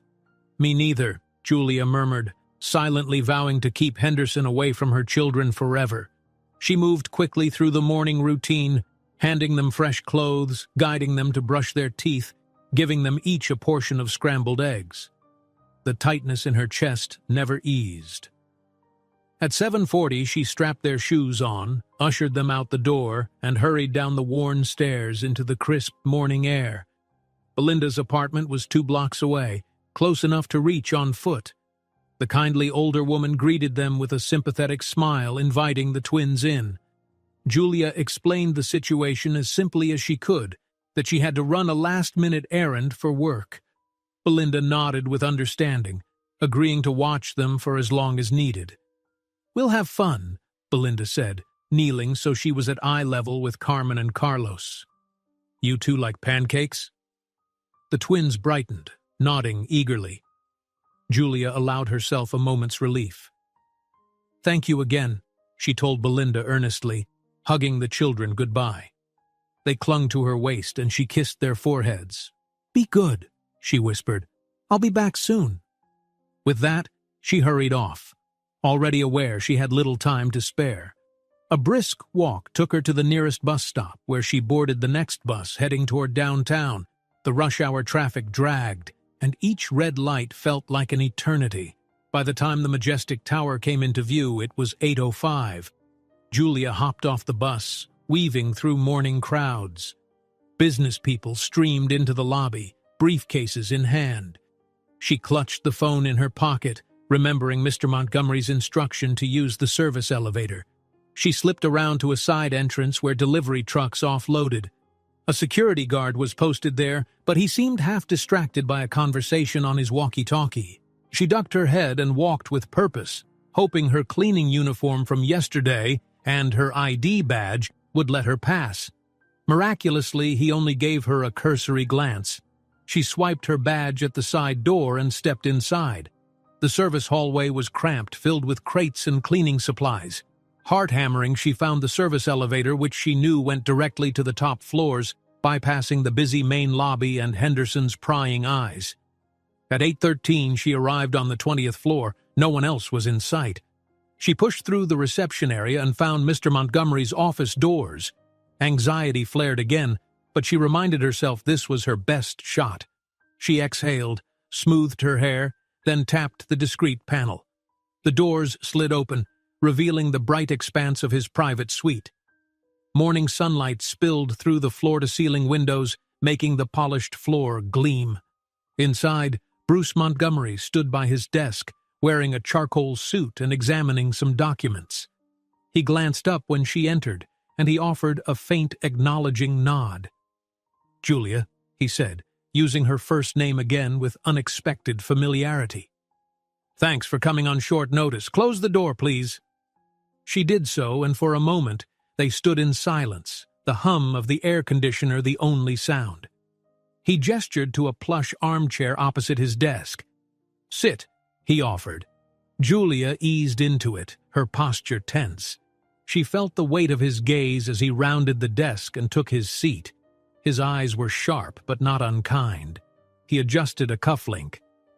"I appreciate your willingness to discuss this so soon. I gather something urgent has come up?" She swallowed, gathering courage. "Yes, there's something I have to tell you. It's not easy." She paused, noting how his expression remained composed, inviting her to continue. "But first I want to thank you for your offer. I'm flattered, and I'm interested. Truly." His eyebrows lifted. "I'm glad to hear it. You deserve better than janitorial work, though I suspect you're good at everything you do." He tapped a folder on his desk. "But please, go on. I sense there's more." Julia licked her dry lips. "I'm in a difficult position, Mr. Montgomery. There's a person in this building who's threatening me." She met his gaze, feeling tears threaten. She forced them back. "He found out I brought my children here. Long story. And he's blackmailing me to spy on you, or else he'll make sure I'm fired." She braced for anger or shock or dismissal. Bruce Montgomery's face tightened, revealing a flicker of controlled fury. Yet it wasn't aimed at her. Slowly he leaned back in his chair, steepling his fingers. "Blackmail," he repeated, voice low. "I assume you're speaking of Henderson." Her eyes widened. "How did you—" He exhaled, shaking his head in a bitter half-smile. "I had my suspicions. Henderson has been restless for some time, angling for a promotion that won't happen. When I offered you a new position, he took immediate notice. I didn't think he'd stoop to such extremes." Julia's relief was tinged with disbelief. You knew I brought my children in?" He hesitated. "I heard rumors. And then last night one of the cleaning staff mentioned a potential incident." He lifted a hand to forestall her apologies. "Look, I'm not happy about the policy breach, but I understand emergencies. The real concern is Henderson exploiting this to corner you." Her shoulders slumped with a mixture of shame and gratitude. "I'm so sorry, sir. I never meant to break the rules, but I had no one to watch them. Then Henderson—" She trailed off, overwhelmed by the enormity of it all. Montgomery's gaze softened. "Julia, you're clearly just trying to provide for your family. While your method wasn't ideal, I won't punish you. We can work it out. But Henderson's behavior is a different matter. He's stepped far beyond acceptable bounds." She swallowed hard. "So you believe me?" He nodded firmly. "I do. You have no reason to lie, especially risking your job to come forward." He closed the folder, then stood, his posture commanding. "What exactly did Henderson demand you do?" She explained the threat in detail. How Henderson wanted internal documents or information that might undermine the CEO. As she spoke, Bruce's jaw tightened and his eyes darkened. "That man has no idea what he's playing with," he murmured, glancing at the cityscape outside. He turned back, expression resolute. "I'll handle Henderson, but I need you to do something for me." Julia's heart skipped. "What is it?" He crossed around the desk, standing closer than before. Meet him at 9 a.m. as he demanded. Lead him to believe you have something. I want to catch him in the act. Get proof that he's coercing an employee for personal gain. Then I can fire him legally and ensure he doesn't slither out with some wrongful termination suit. Fear twisted in her stomach. You mean, go along with his plan? His voice remained calm, yet beneath it lay a steely determination. Only enough to draw out a clear admission of blackmail. I'll position security to record it. Once we have that evidence, he's done. Julia's thoughts raced. So that was Bruce's plan. Entrap Henderson to protect her and the company. She imagined confronting that man again, pretending to spy, risking he'd suspect a setup. But what if Henderson saw through it? Her voice shook. That sounds dangerous. Montgomery met her gaze. I won't let harm come to you. My security detail will intervene at any sign of escalation. He rested a reassuring hand on the arm of her chair. If we don't do this, Henderson might keep blackmailing you or someone else. Besides, once he's out, your job and your new position will be safe. She fought back a surge of gratitude, trembling at the enormity of his offer. You're really willing to give me a better role here, even after all this? His eyes flickered with something like empathy. I've seen honest workers ground down by people like Henderson. You deserve a chance to rise, Julia. He paused, then continued more softly, and I won't abandon you in a crisis. Her throat tightened. She'd never expected a CEO to speak such kind words. For a second, she recalled her ex-husband's promises, how quickly they'd turn to ashes. Yet something about Bruce Montgomery's demeanor felt different, steady, focused, unwavering. Perhaps she wanted to believe in him, if only for her children's sake. The clock on his desk read 8:35. Time was short. She took a shaky breath. All right, I'll do it. Tell me what I need to do. He pressed a button on the desk phone. Cassandra, he said to whoever answered, please have our security team stand by near the 10th floor conference room at 8:55. I'll give further instructions. He ended the call, turning back to Julia. Meet Henderson as planned. I'll be watching from a discreet vantage. Try to get him talking about his demands, especially anything about you supplying intel on me. A knot of worry formed in her gut. What if he asks for files I don't have? Bruce nodded. Give him something generic, an empty folder or a bogus memo. We'll have a decoy prepared, enough to convince him you're cooperating. He picked up a manila folder from his desk. Here, inside are useless copies of old project reports. Nothing critical. He handed it to her with a faint, reassuring smile. Julia accepted it with trembling hands. I'm scared, she admitted. He could turn violent or call security on me. You won't be alone, Montgomery replied. I'll be close, along with trained personnel. The moment we have what we need, we'll intervene. He hesitated, then gently touched her shoulder. This is your choice. If you back out, I'll still find a way to handle Henderson, but it may be harder to protect you. The sincerity in his eyes made her decision easier.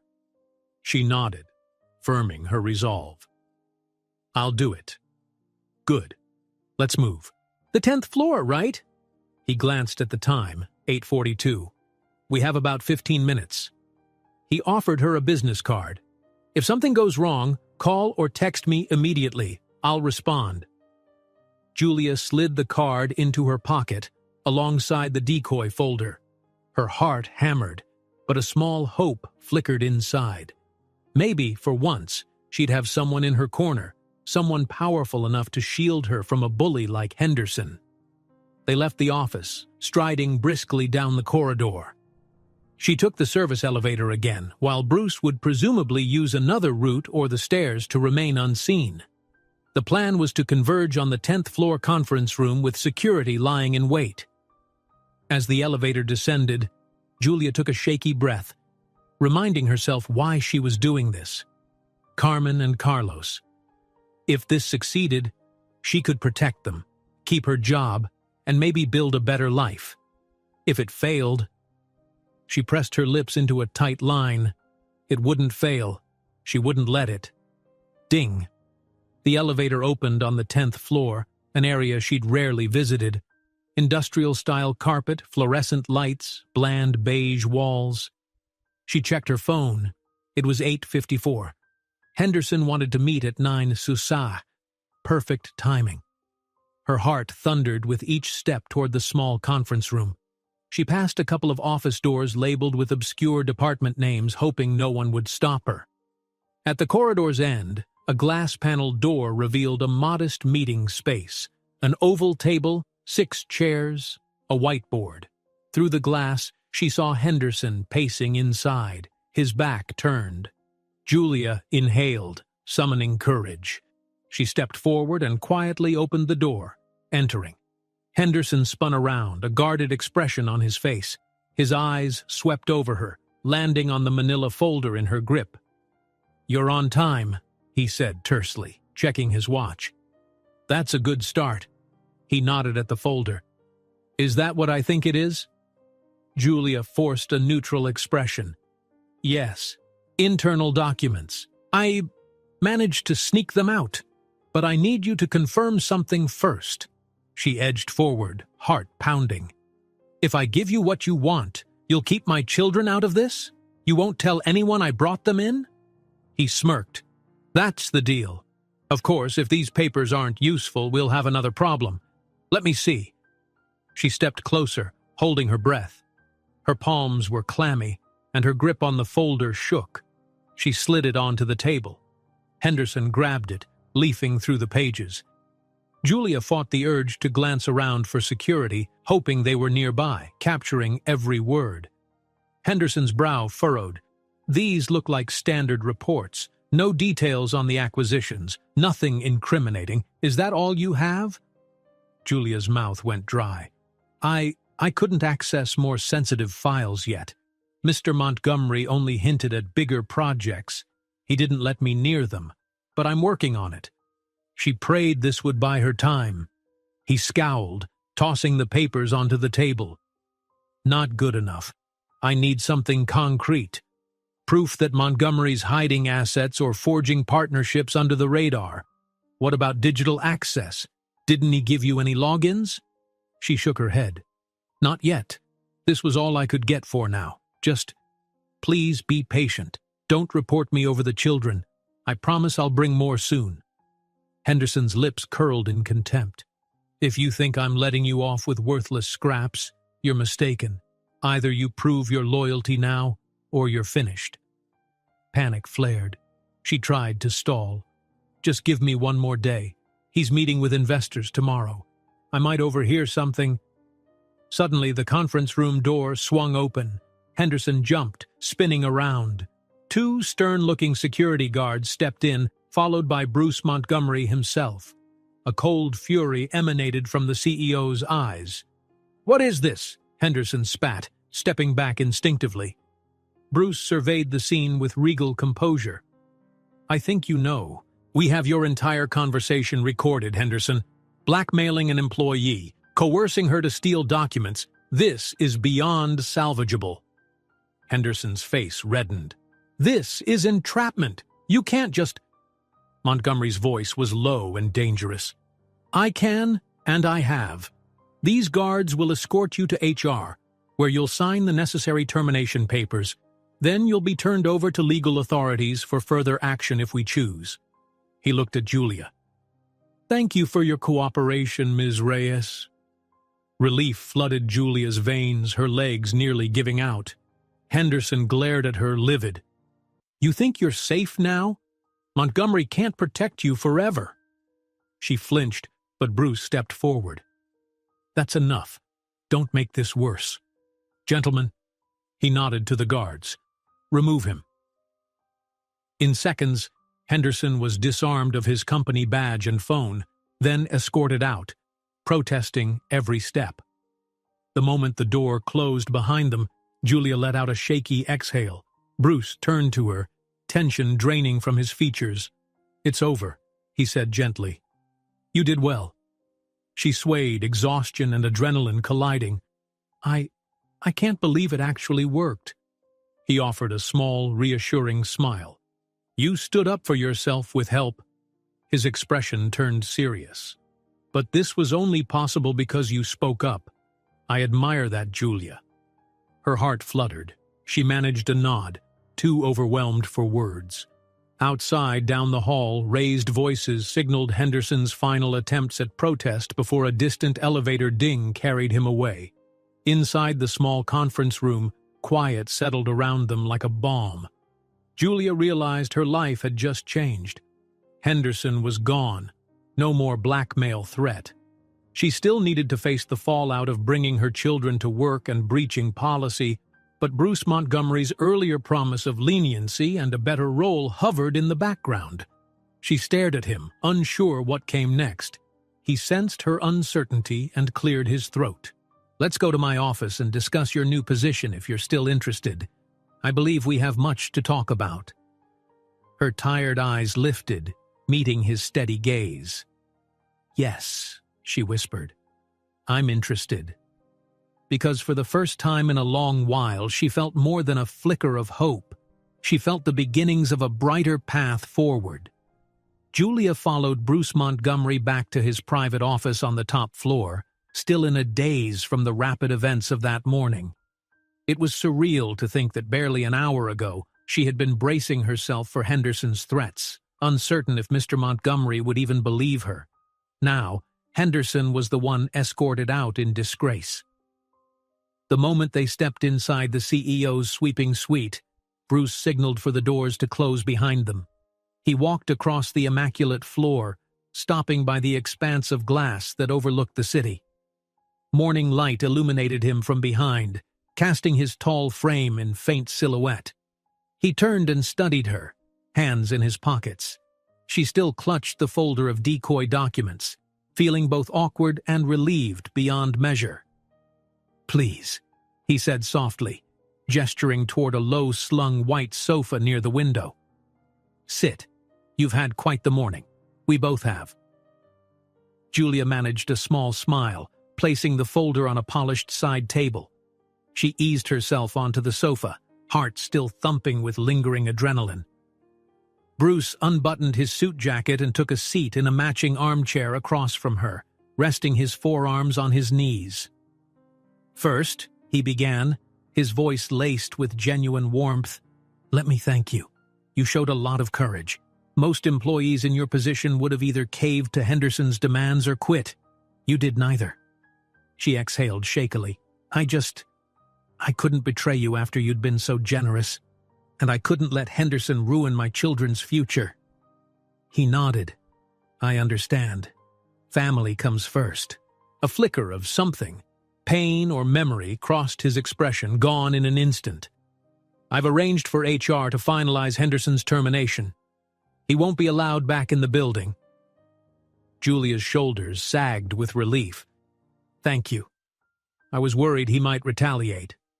Bruce's tone turned reassuring. "He won't get that chance. I'll make sure of it." A contemplative silence filled the room. Julia found herself examining the details of the office she hadn't noticed before. The subtle geometric patterns in the wall paneling, the discreet bar cart in a corner, a single black-and-white photograph of a woman and child on a side table. Perhaps family. She wondered about the private life of a man like Bruce Montgomery, who seemed to carry a burden of his own.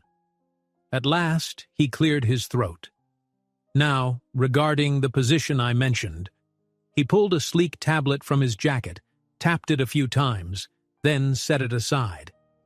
"I want to offer you a role that suits your skills and reliability, something that isn't just janitorial. But first, I need to know more about you." Julia's cheeks warmed. I'm just a single mom, barely finished high school. I've worked as a cleaner most of my adult life. I don't have fancy diplomas." He held up a hand. "Degrees aren't everything. Hard work, loyalty, and adaptability count for more in some situations, especially here." His gaze was steady. "Why don't you start from the beginning? How you ended up working in this building, what you did before, and so on." Though she felt self-conscious, She sensed no judgment in his voice, only curiosity.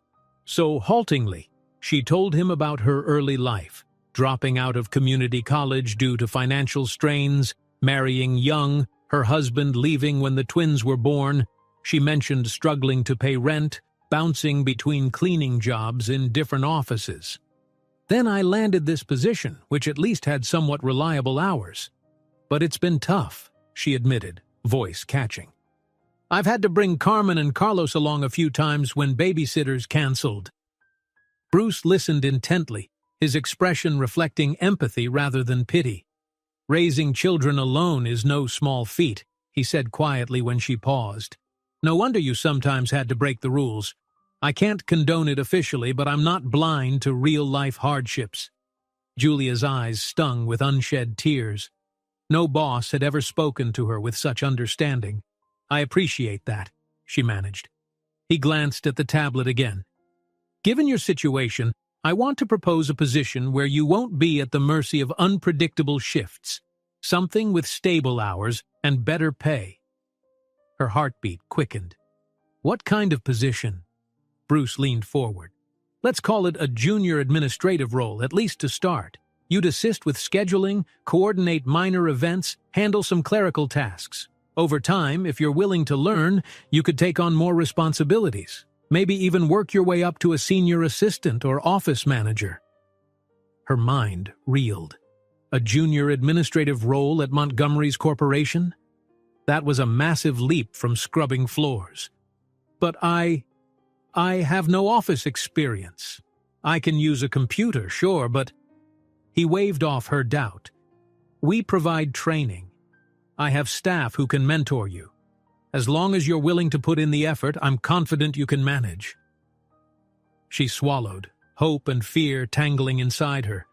This is more than I ever expected. But why? He studied her, his voice thoughtful. Because I see potential in you. And to be blunt, I need people I can trust. People who won't fold at the first sign of trouble. You've proven that. A flutter of gratitude bloomed in her chest. For years, she'd felt invisible. Just another face scrubbing toilets or mopping floors. Now, someone was acknowledging her worth. I'll do my best, I promise. His answering smile was faint but genuine. I'm sure you will. He rose and walked to his desk, retrieving a thin folder.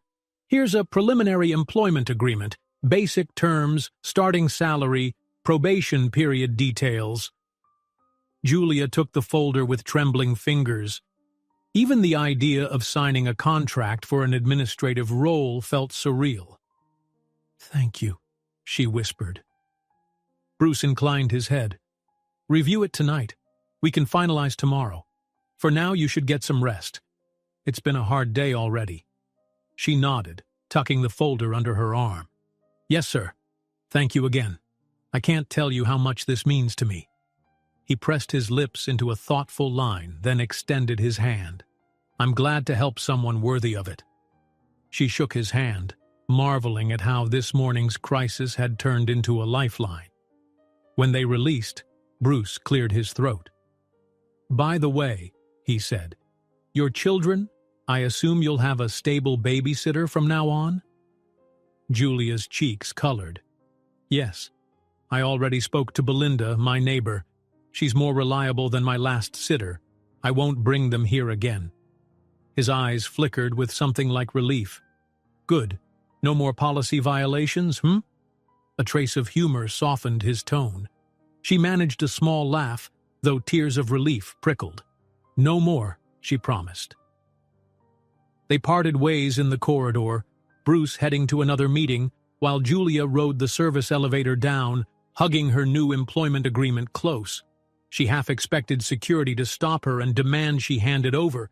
So surreal was the notion that the CEO had just rescued her from blackmail and offered her a legitimate office job. But no one did. She passed the ground floor unchallenged, stepping out onto the busy city street where the sun was still climbing. The rest of the day was a blur of emotion and errands.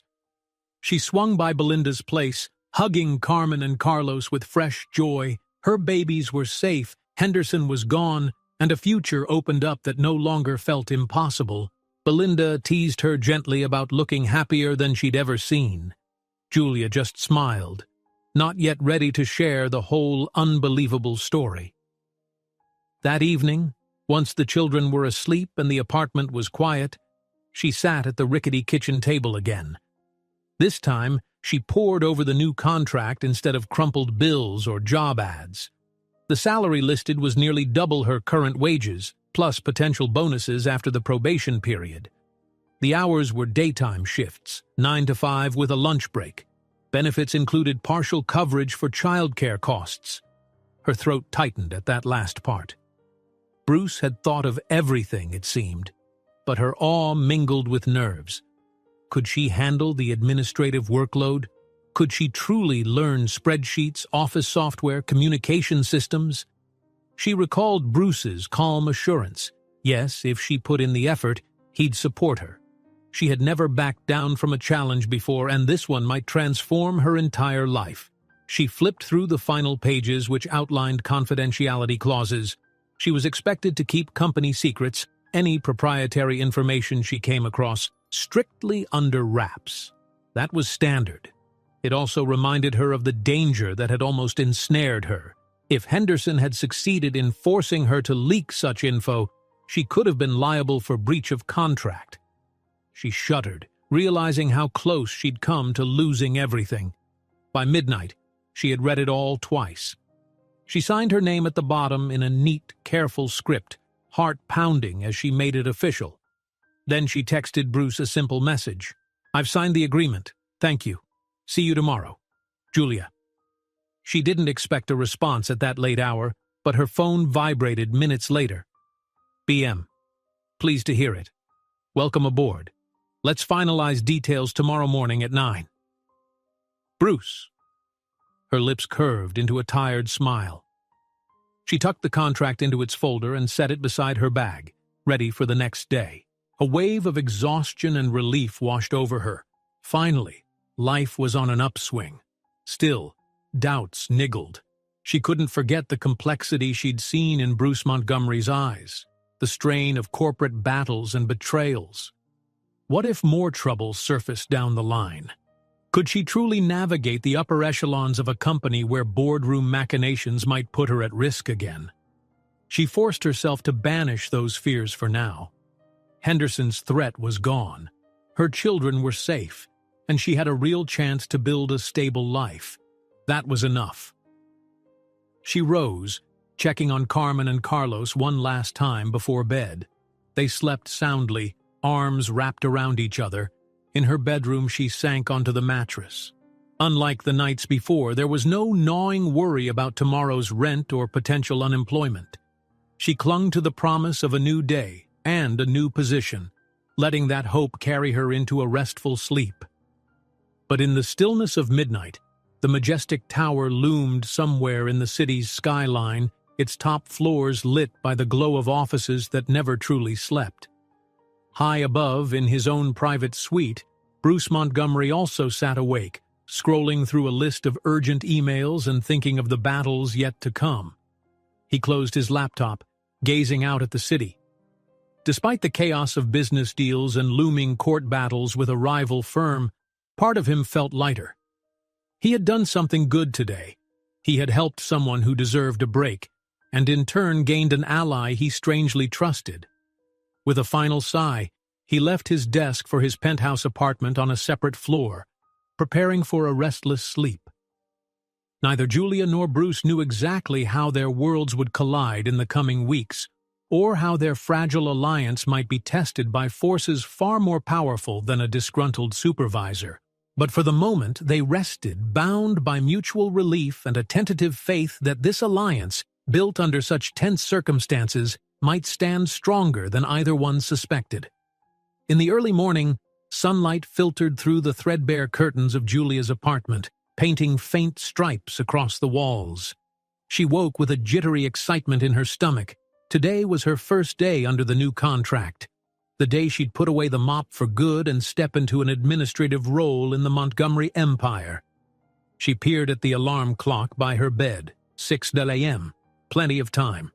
She rose quietly, not wanting to wake Carmen and Carlos, who were tangled in blankets on the adjacent mattress. Their small snores reminded her why she'd fought so hard. She tiptoed into the kitchen, flipping on the overhead light. A sense of calm resolve filled her. This was a fresh chapter, not just a different uniform. She filled the kettle for coffee, then checked her phone. A text from Belinda had arrived overnight. "I'm ready for the kiddos anytime. Good luck on your first day, sweetie." Julia's heart warmed. At least childcare was no longer a frantic mystery. Belinda had come through with genuine kindness, and that was worth more than gold. After a quick shower, she chose the nicest outfit she owned, a plain blouse and a knee-length skirt. It felt strange not to wear her janitorial uniform, like stepping out of a role she'd lived in for years. She brushed out her hair and dabbed on a little makeup, hoping to look professional enough for an office environment. By 7, she'd gently woken the twins, feeding them cereal and helping them dress. Carmen was chipper, asking questions. "Will you see the nice man today, Mommy?" She meant Bruce Montgomery. Julia offered a smile. "Yes, I will," she said. "He's my boss now." Carlos grinned. "So, no more angry men?" Julia ruffled his hair. "No more angry men," she reassured, silently hoping that was true. Henderson was out, but the corporate world might have other hidden pitfalls. Still, she intended to face them with open eyes. Once the children were dressed, she herded them down the rickety stairwell and out onto the sidewalk. The sky was clear and bright, bustling city sounds already filling the air. They walked the few blocks to Belinda's building, where the older woman greeted them warmly at the door. "Go knock 'em dead, Julia," Belinda teased, ushering Carmen and Carlos inside.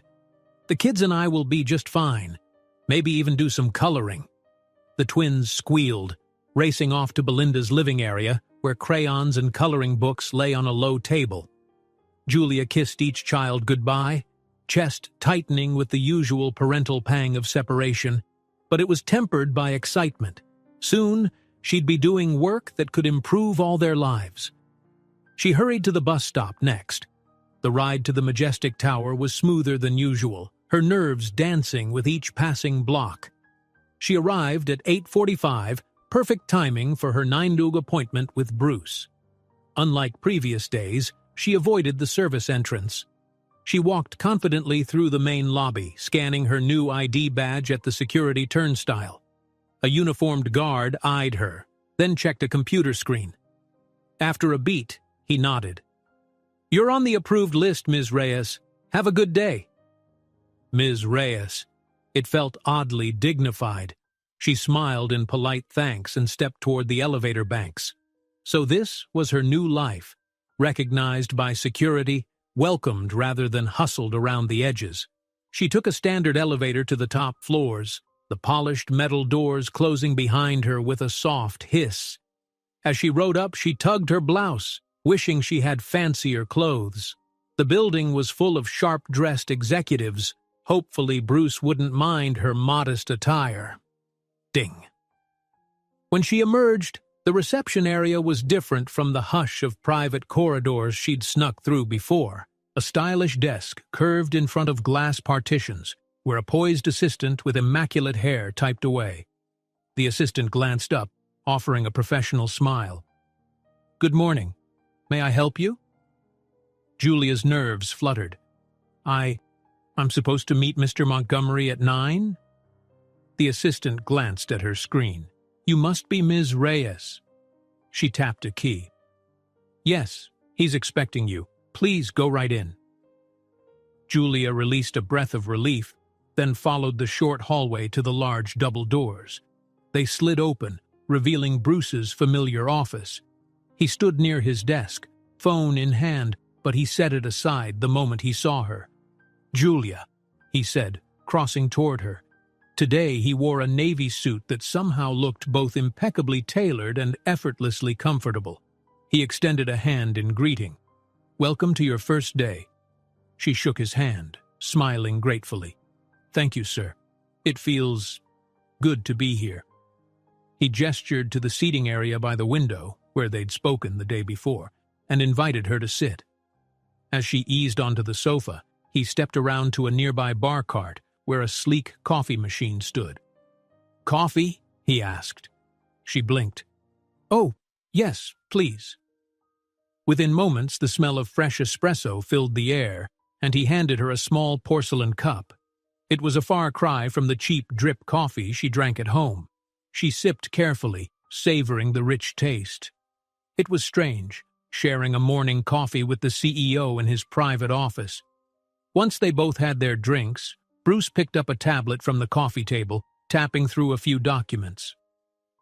"I've arranged for you to meet Nadia, one of our senior administrative coordinators. She'll mentor you for the first few weeks, helping you learn schedules, software, best practices." Julia exhaled, relieved.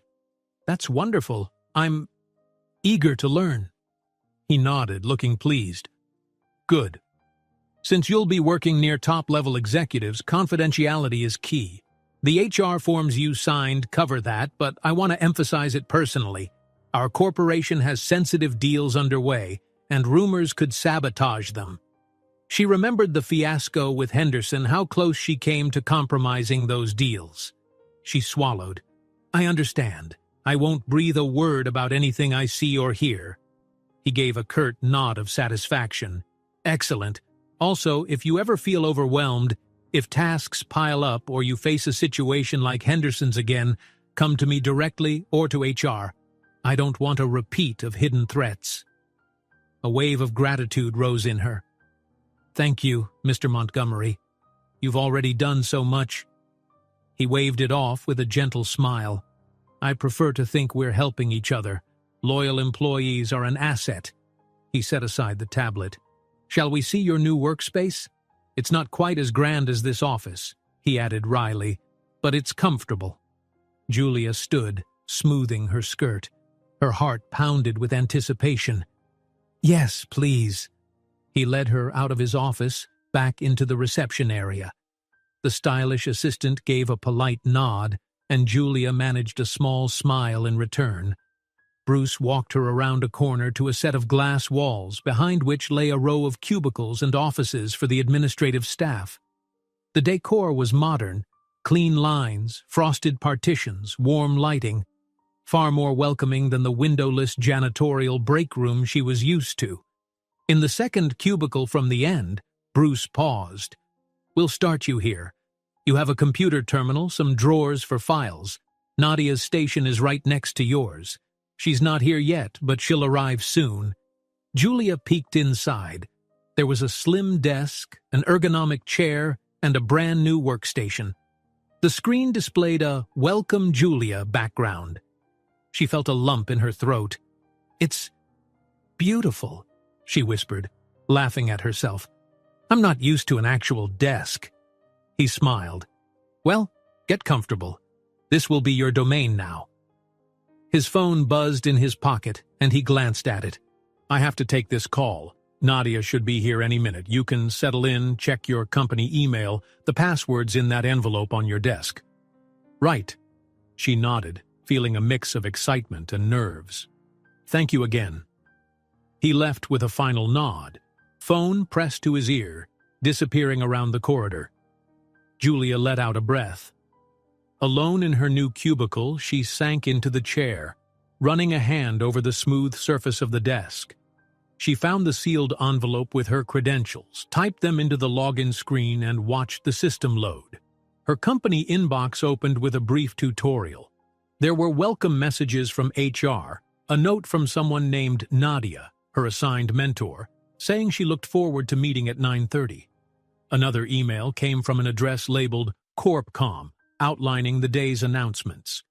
Julia scanned them, though half the corporate language felt foreign, but she was determined to learn.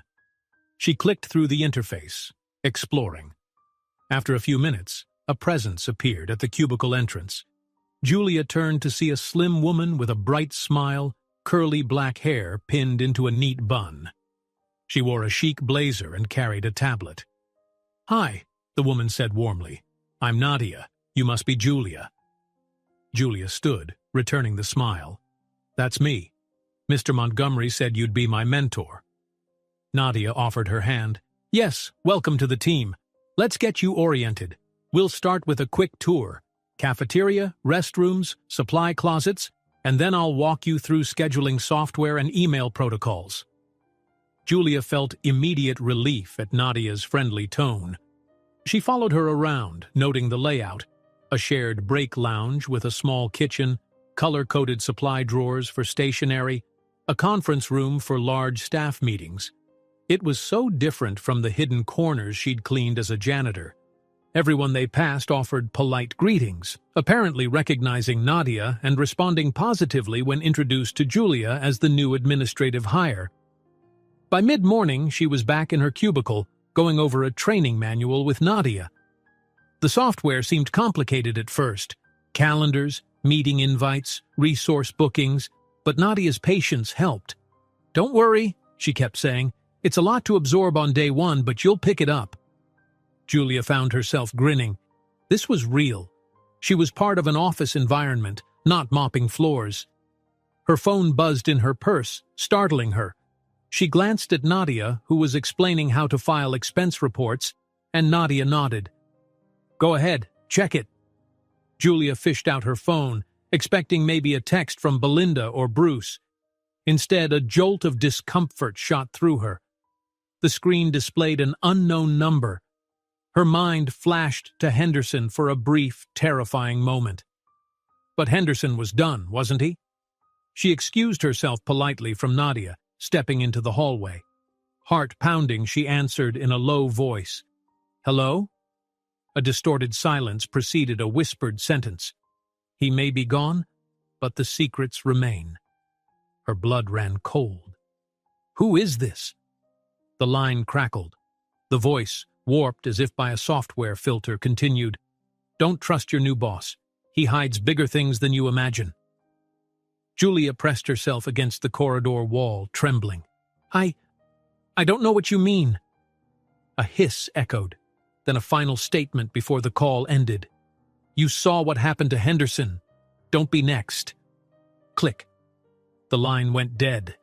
Julia stared at the phone, a knot twisting in her stomach. Someone was threatening her again? She sagged, mind reeling. After all this progress, why now?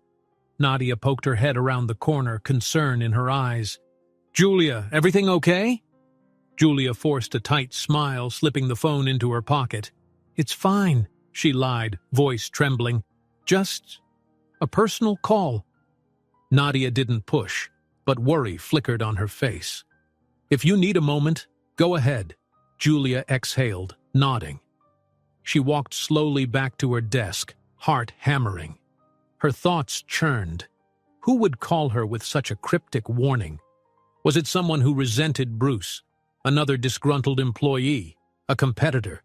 And how did they get her number? She remembered how Henderson had demanded she spy on Bruce, how he believed the CEO was hiding assets or forging secret deals. Could there be a grain of truth to those suspicions? She sank into her chair, eyes on the bustling office around her. She'd barely started this new job, and already a new shadow had emerged. Should she tell Bruce? Or would that only stir more trouble, especially if the caller implied he was the one with secrets? Staring at her computer screen, she tried to focus on the training tasks Nadia had given. But her mind kept replaying that distorted voice. "Don't trust your new boss. You saw what happened to Henderson. Don't be next." Anxious tension built in her chest.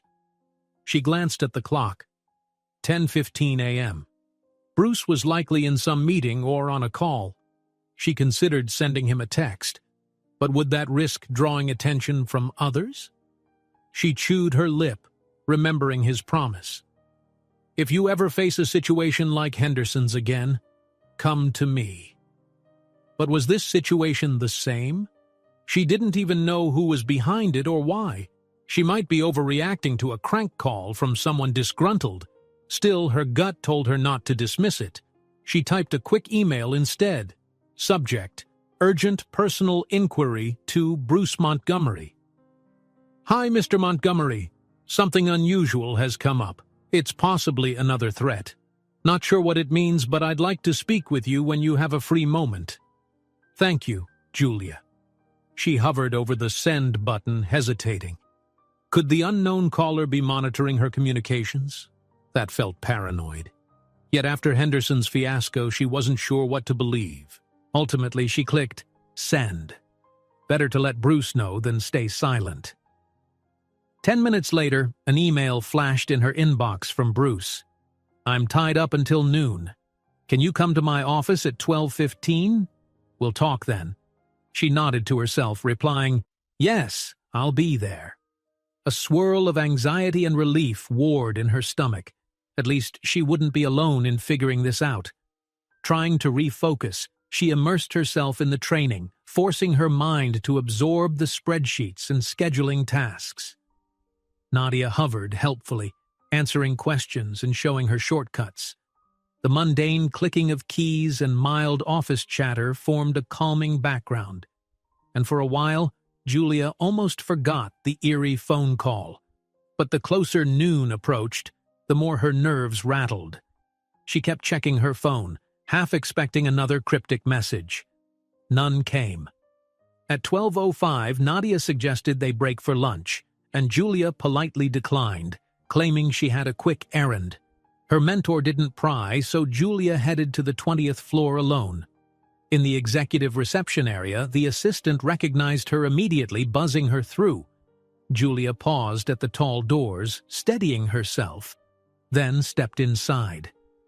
Bruce was seated at his desk, a phone cradled between ear and shoulder. He gestured for her to wait a moment, finishing the call in low, clipped tones. As she approached, she took in his tense posture, the faint lines of stress on his forehead. Corporate life was never dull, she supposed. He ended the call, exhaling. Julia, thank you for coming. She offered a tentative smile. Thanks for seeing me. He nodded, rising from his chair. Let's talk more privately. He led her to the sitting area by the window once again. She noticed the city skyline beyond, bright under midday sun. Once they were both seated, he leaned forward, concern in his gaze.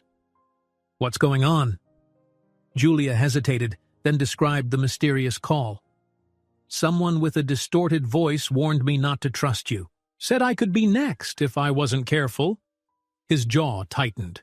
That's alarming. She clutched her hands in her lap. I'm sorry if it's just a prank, but the mention of Henderson and hidden secrets, maybe it ties into the corruption he was digging for? Bruce's expression darkened.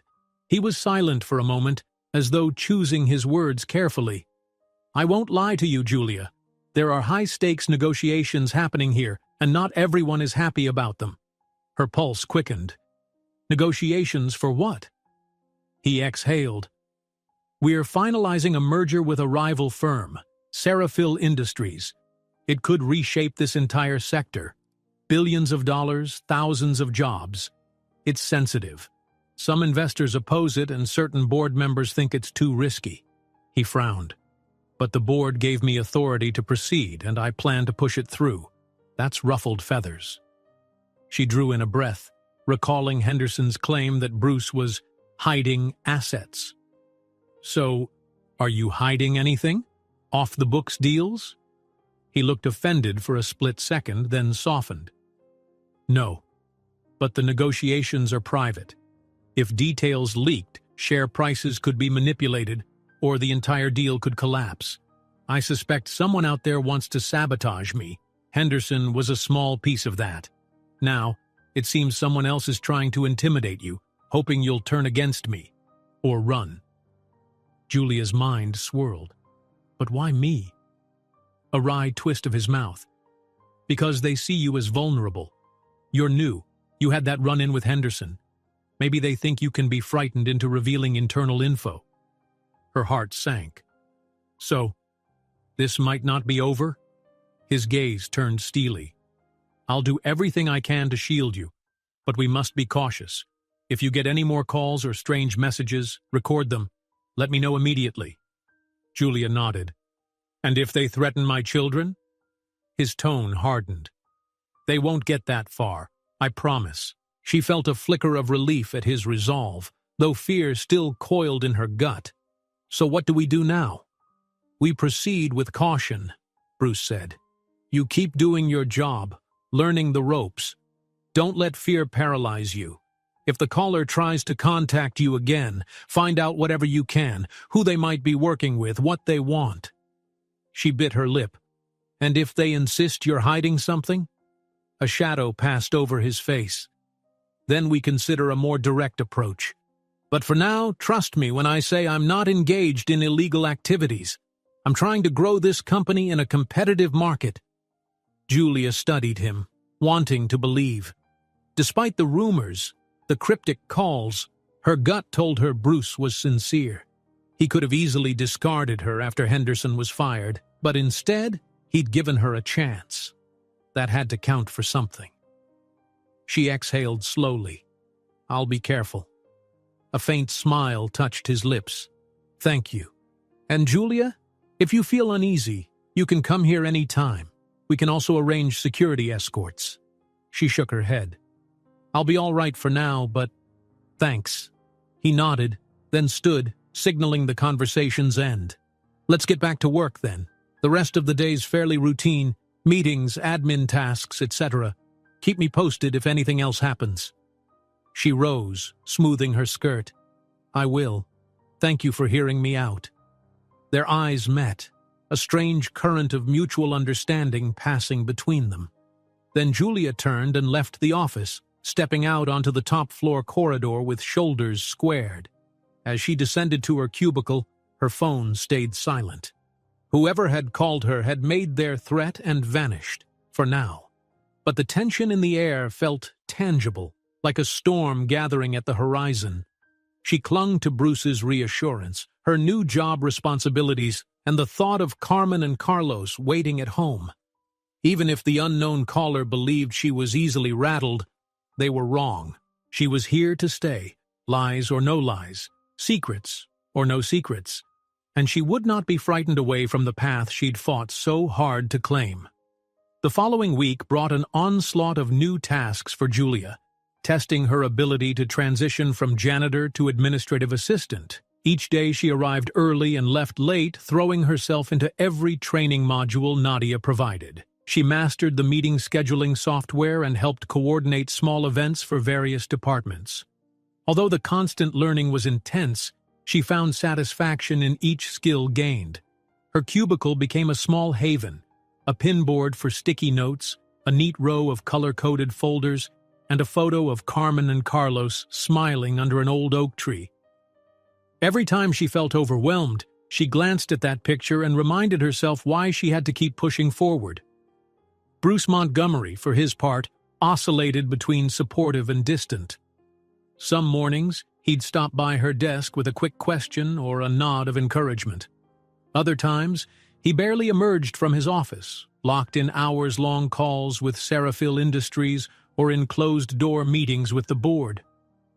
Julia understood that a billion-dollar merger came with punishing demands on his schedule, but she couldn't help noticing the growing strain etched into his face.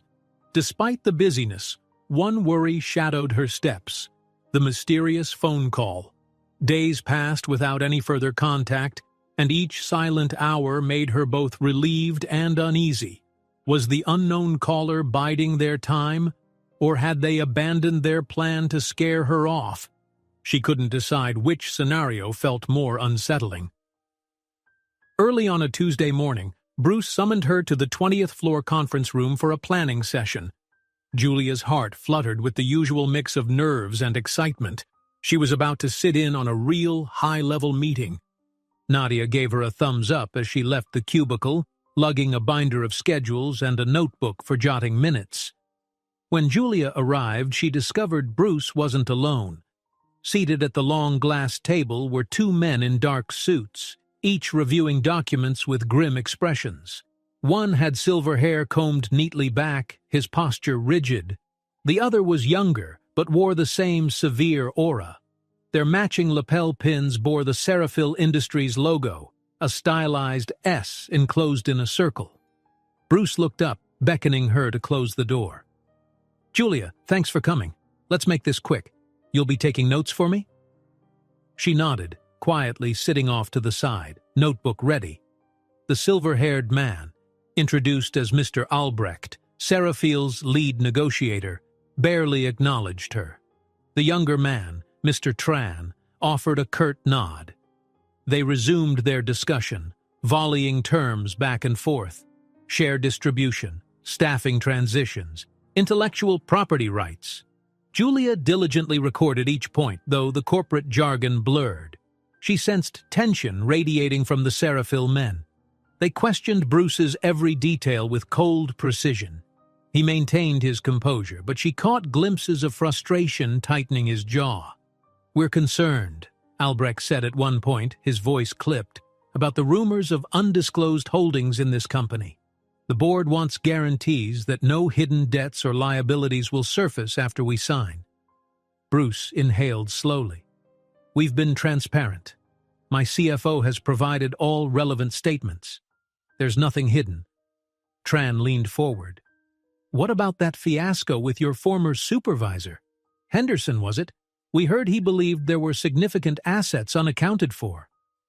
Julia froze, recalling Henderson's blackmail and the cryptic call referencing secrets.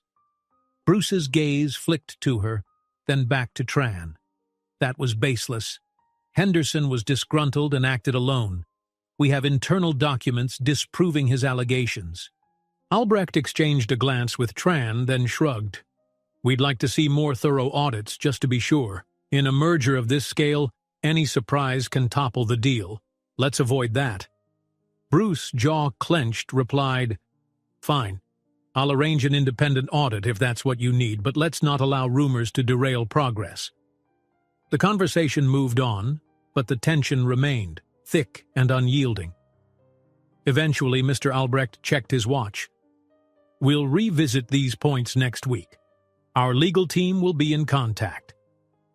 He rose, gathering papers. Tran followed suit. Bruce escorted them out, exchanging forced pleasantries. Julia stacked the notes and typed them into a concise meeting summary on her laptop, trying to ignore the knot in her stomach. Henderson's ghost still haunted these negotiations, apparently. And it wasn't just Henderson. Someone else had insinuated that Bruce was hiding something. When Bruce returned, his expression was stony. He closed the door and glanced at Julia, letting out a sharp breath. "So, you heard all that?" She nodded. "They're not entirely convinced about the absence of hidden assets." He rubbed his temples. "This is becoming a recurring theme. Henderson's nonsense sowed doubt in Seraphile's camp, and the board is watching every move. I need to finalize this merger, or the company could face a takeover from an even larger rival." Julia hesitated. "Could there be something fueling these rumors, though? You've insisted you're not hiding anything, but the calls, Henderson's accusations, where are they coming from?" His eyes clouded. "I suspect a competitor is feeding misinformation to Seraphile, hoping to sabotage the deal. Or a faction within my own board is stirring trouble, afraid I'm making a risky play." He sighed. "Either way, it's baseless. But rumor can be as destructive as fact." She swallowed. "Is there anything I can do to help?"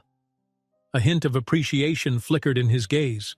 "For now, keep track of all meeting minutes, emails, anything that might prove our transparency. The board demands clarity, so every detail matters. If Seraphile requests an audit, you'll assist the finance team in organizing records." "I understand," Julia said, a surge of determination coursing through her. She wanted to prove her worth, to help the man who'd shown her mercy. "I'll do my best." He offered a faint smile. "Thank you." For the next few days, Julia worked side by side with Nadia and a rotating cast of accountants, compiling data to show Seraphile's negotiators. She scanned reams of old contracts, digitized historical balance sheets, and meticulously filed them in secure drives. The workload was staggering, but she found a strange satisfaction in forging order from chaos. Meanwhile, Bruce juggled non-stop calls and business dinners, sometimes leaving the office well past midnight. On one rare break, he passed by her cubicle, noticing her bleary eyes. "You should go home," he said gently. "It's after 9. She stiffened, realizing how late it was. "I'm just finishing these reports. Carmen and Carlos are with Belinda tonight, so I can focus." His gaze softened at the mention of her children. "Thank you for pushing so hard, but don't burn yourself out. I want employees who last, not ones who collapse." She offered a tired smile. "Duly noted. I'll wrap up soon." The synergy of their efforts seemed to pay off. Initially, at least. Seraphile's negotiating team softened once they saw the thoroughness of the documents.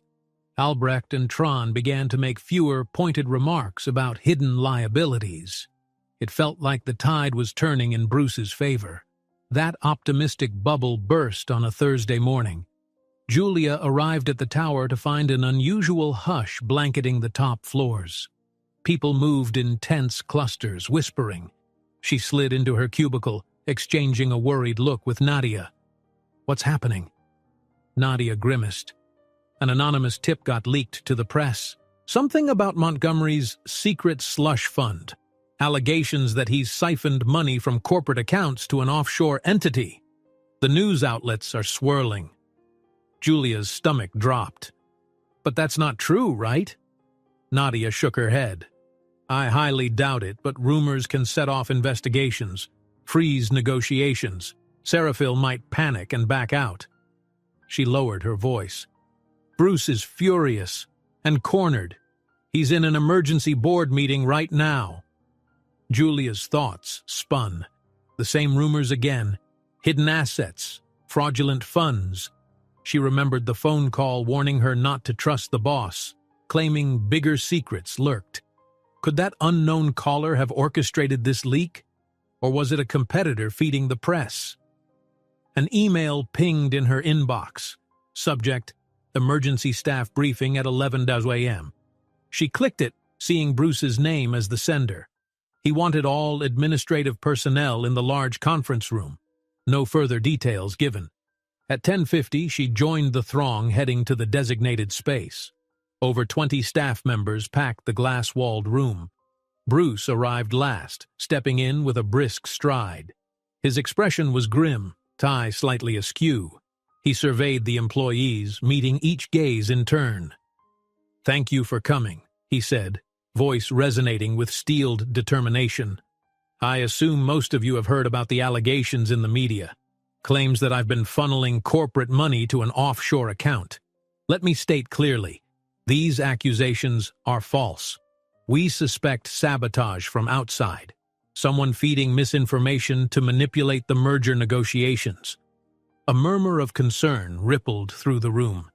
Julia swallowed, nerves tense, but she hung on his every word. Bruce continued, "Seraphile's leadership is alarmed. They're threatening to delay final signing until we disprove these rumors. Meanwhile, our board is demanding an immediate internal investigation, which I welcome. I have nothing to hide." His gaze sharpened. "However, until the investigation concludes, we face scrutiny and potential legal complications. I need each of you to remain calm, continue your duties, and cooperate fully if HR or our legal team requests data." One employee raised a hand. "Mr. Montgomery, do we know who leaked this story?" Bruce's jaw tightened. "Not yet. Our IT department is analyzing network logs for any sign of infiltration. For now, we proceed as usual, though we'll heighten security measures. If you see or hear anything suspicious, report it immediately." He ended the briefing swiftly, urging everyone to stay focused. As the group dispersed, Julia lingered near the door, heart pounding. So the rumor had escalated to a media scandal, exactly the kind of sabotage Bruce feared. If the board demanded an internal investigation, she might be pulled in to show the documents she'd helped compile. After the meeting, she returned to her cubicle, hands trembling slightly as she keyed in a password for the next batch of files. She sensed eyes on her, some curious co-worker noticing her unsettled expression. She forced composure, rummaging through the tasks Nadia had assigned. But her phone, hidden in her purse, felt like a magnet. Was the caller behind this leak, or merely part of a bigger plot? The memory of that filtered voice replayed in her mind, stoking dread. Don't trust your new boss. He may be gone, but the secrets remain. Julia inhaled deeply. She had to trust her instincts, and right now they told her that Bruce was being targeted by unseen forces, maybe more powerful adversaries than Henderson. She resolved to keep her eyes open, and if anyone tried to manipulate her again, she'd be ready. At least she hoped so, because something told her the worst was yet to come. 3 days after the scandal broke, the majestic tower was awash in a tense hush. News outlets continued to speculate on the rumored offshore account, and social media was full of conspiracy theories about Montgomery's secret deals. Julia tried to keep her head down, focusing on data requests from the internal investigation. She spent hours pulling records for the auditors, verifying spreadsheets, and responding to queries. Each day ended in exhaustion, but still, she pressed on. Meanwhile, Bruce's demeanor shifted from steady determination to something quieter, more guarded. He no longer paused at her cubicle to chat. Instead, he hurried between closed-door meetings with lawyers and the board. Nadia whispered that if the offshore rumor wasn't disproven soon, Serafil would walk away from the merger. That would cost the company millions and might force cuts or layoffs. Despite the long hours and looming threats, no further strange calls came to Julia's phone. She tried to convince herself that the saboteur's intimidation was over, but an uneasy feeling lingered in her gut, especially after glimpsing the stress in Bruce's eyes. Whatever hidden forces worked against him, they weren't done. On Friday afternoon, a sudden directive summoned Julia to a new conference room on the 21st floor, an area even more exclusive than Bruce's suite. She'd never been up there. The elevator required a special card scan, and a security guard led her through an unmarked door. Her pulse thudded with nerves. Was she in trouble? Inside, a stern-faced HR representative greeted her. 2 auditors sat at a long table, laptops open. Bruce was also there, along with a pair of board members, an older woman wearing a tailored gray suit and a middle-aged man with shrewd eyes behind thin glasses. They all looked up as Julia entered, tension heavy in the air.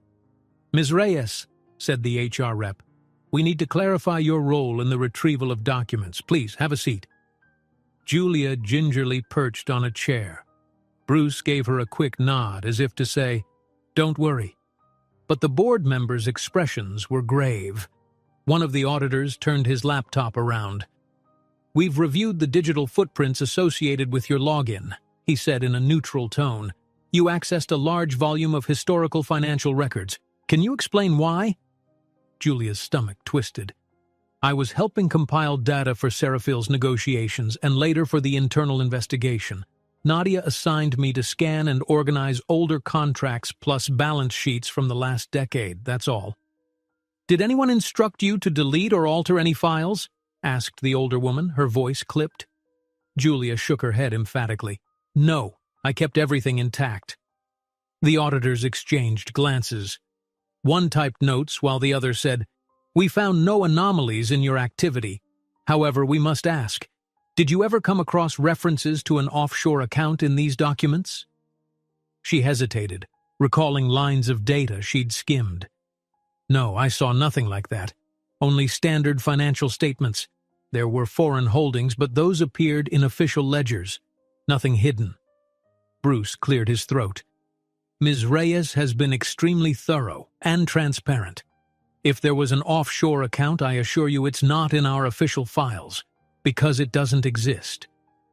The younger board member's gaze flicked between Bruce and Julia. "We're aware Ms. Reyes was nearly blackmailed by a former supervisor. Could she have been coerced into forging or destroying evidence?" Julia's heart pounded. She opened her mouth to protest, but Bruce spoke first. "Absolutely not. I've already provided statements from security confirming that Henderson was the one blackmailing her, not the other way around." She stood against him. She's here because she's trustworthy, not because she's part of any cover-up. Silence thickened. Then the HR rep nodded to Julia. Thank you for clarifying. That's all for now. We may call you back if we have more questions. Julia stood shakily, bowing her head to the group. Bruce gave her a faint, supportive smile that said, "Hang in there." She left the room with a mix of relief and fear. At least the auditors knew she'd done nothing wrong, but the tension was stifling. It felt like the entire company was on trial. Back at her desk, she tried to resume tasks, but the minutes dragged. Nadia gave her sympathetic looks, offering coffee and gentle reassurances. Yet every new email or phone call made Julia jumpy. Around 4 p.m., an unexpected meeting invite popped onto her screen. Sender, Mr. Bruce Montgomery. Subject, urgent, private discussion, 4:15 p.m. Location, CEO's office. Her throat tightened. She grabbed her notepad, braced herself, and hurried to the top floor. Bruce was pacing near his desk when she arrived, tie loosened, sleeves rolled up. The city skyline behind him shimmered in afternoon light. "Julia, come in," he said, voice weary. "Close the door." She did so, stepping toward the sitting area. He followed, gesturing for her to sit. The lines on his face looked deeper than ever. "What's going on?" she asked softly. He exhaled, running a hand through his hair. "The board is rattled. The internal audit isn't enough to dispel the rumors. Seraphil's top executives want additional proof that there's no hidden slush fund." Julia frowned. "But how can we prove a negative? If there's no account, there's no paper trail." "Exactly. It's nearly impossible to satisfy them unless we find the source of these accusations and debunk them outright." His gaze hardened. "And that's where I need your help once again." Her stomach fluttered. "Anything." He tapped his phone, opening a message. "Over the past month, I've noticed suspicious activity in our data logs. A certain department has been pulling records at odd hours, some in restricted areas, beyond what normal staff do. IT traced part of it to a proxy server, masking an inside user." Julia's pulse quickened. "You think someone here is fueling those offshore rumors?" "Yes," he said grimly. "An insider is tampering with our files or feeding them to the media. We suspect they inserted references to a fake offshore account in some older documents, then leaked those to reporters. If so, those doctored files might still be stored on a hidden drive." Her mind reeled. "Why me, though?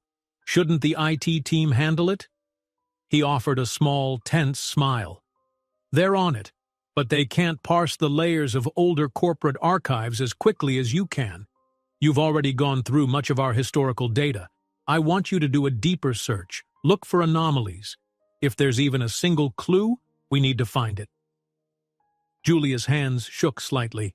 She recalled how she'd told the board there was nothing suspicious in her scanning. But if new files had been planted or manipulated after she first looked, that could explain the rumor's sudden rise. She swallowed. "I'll do whatever it takes, but this might paint a target on my back." Bruce's expression softened. "I know, but we'll keep this between us. I'll arrange an off-site backup for you to examine so no one sees your activity on the internal network. You'll do most of the work from a secure laptop I'll give you at times you choose." His protective approach eased her fear. "All right, I'll start tonight if needed. But what about my children?" He nodded. "We'll work around your schedule. You can do it from home after they're asleep, or in a private room here if that's easier. Take precautions. Tell no one. Not even Nadia." Julia swallowed, realizing the gravity of what he was asking. She'd be investigating potential corporate sabotage, alone, outside normal channels. "I'll do it," she repeated. "If it helps clear your name, and the company's, then yes." He exhaled with relief, handing her a small flash drive. "Here's the first set of archives, scanned copies from the finance department. We suspect the tampering started here. Compare them to the originals we have on file from last month. Those are on a secure server. I'll email you the login info." She accepted the drive, chest tight with both excitement and dread. "Understood. I'll be careful." He gave a determined nod. "Thank you, Julia. If we can pinpoint the forgery, Seraphil's team will have undeniable proof we're victims of sabotage, not perpetrators of fraud." They parted. Julia hurried back to her cubicle, the flash drive feeling hot in her hand, as if it carried the entire fate of the merger. Nadia, catching the tension in Julia's face, frowned. "Everything okay?" Julia mustered a vague smile. "Just extra work." She hoped Nadia wouldn't press for details. That night she put Carmen and Carlos to bed early, promising them a weekend outing if everything went well at work. Once the apartment was quiet, she set up the secure laptop Bruce had provided, heart pounding in her ears. She inserted the flash drive, navigating a labyrinth of scanned financial documents, columns of figures, bank statements, contract lines. The hours ticked by. Her eyes blurred. She cross-checked random entries with older backups. At first, it all matched, but near midnight she noticed something off in a single PDF, a deposit date that didn't align with the original log. She magnified it. Sure enough, the reference to an overseas bank was inserted in a font slightly different from the rest. It was subtle, but not invisible if you knew what to look for. A jolt of adrenaline surged. She noted the file name, Q4 Expenditures, 2017 Final.pdf. The forgery claimed an account in the Caymans, a deposit that never actually happened. She rummaged through the older versions Bruce had given her and confirmed that line didn't exist in the authentic doc. Bingo. So the rumors were built on doctored lines, planted to suggest an offshore flow of money. She quickly gathered screenshots, wrote a short report, and emailed it to Bruce's private account with the subject, "Found something." At 1:30 a.m. her phone buzzed. A new email from Bruce. "Great catch, Julia. This is exactly what we needed. Forwarding to legal. Call me in the morning." She let out a shaky laugh, relief coursing through her. They finally had proof that someone faked these references. Tomorrow, Bruce could show Seraphil and the board that the alleged offshore account was a fabrication. The saboteur's scheme might finally unravel. Yet as she closed the laptop, a chill swept over her.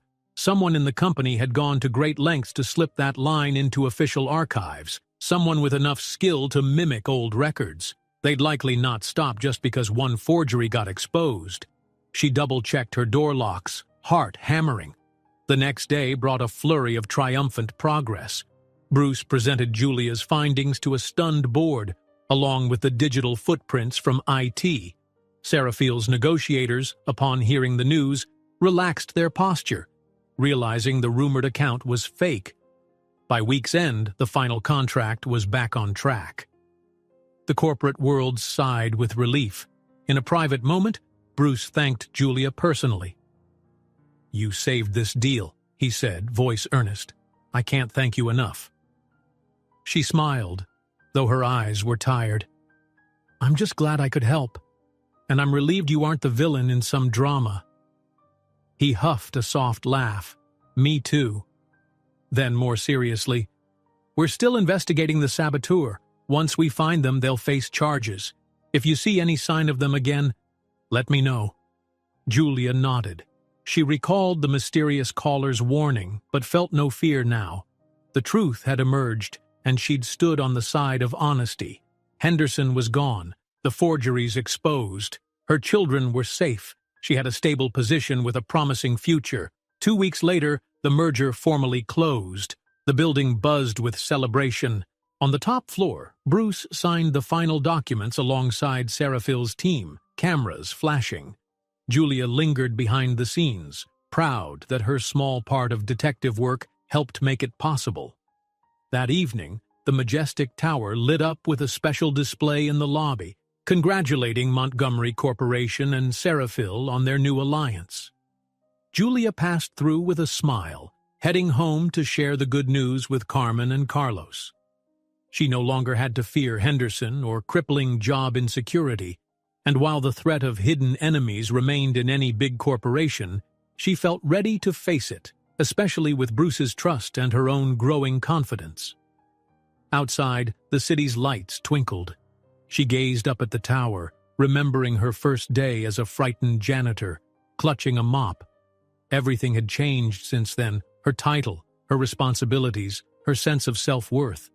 She turned and walked away, the night air cool on her cheeks. Tomorrow would bring new challenges, but she knew now that with integrity, courage, and the right allies, even the greatest obstacles could be overcome. If you enjoyed this story, don't miss the next one. Just click on the screen.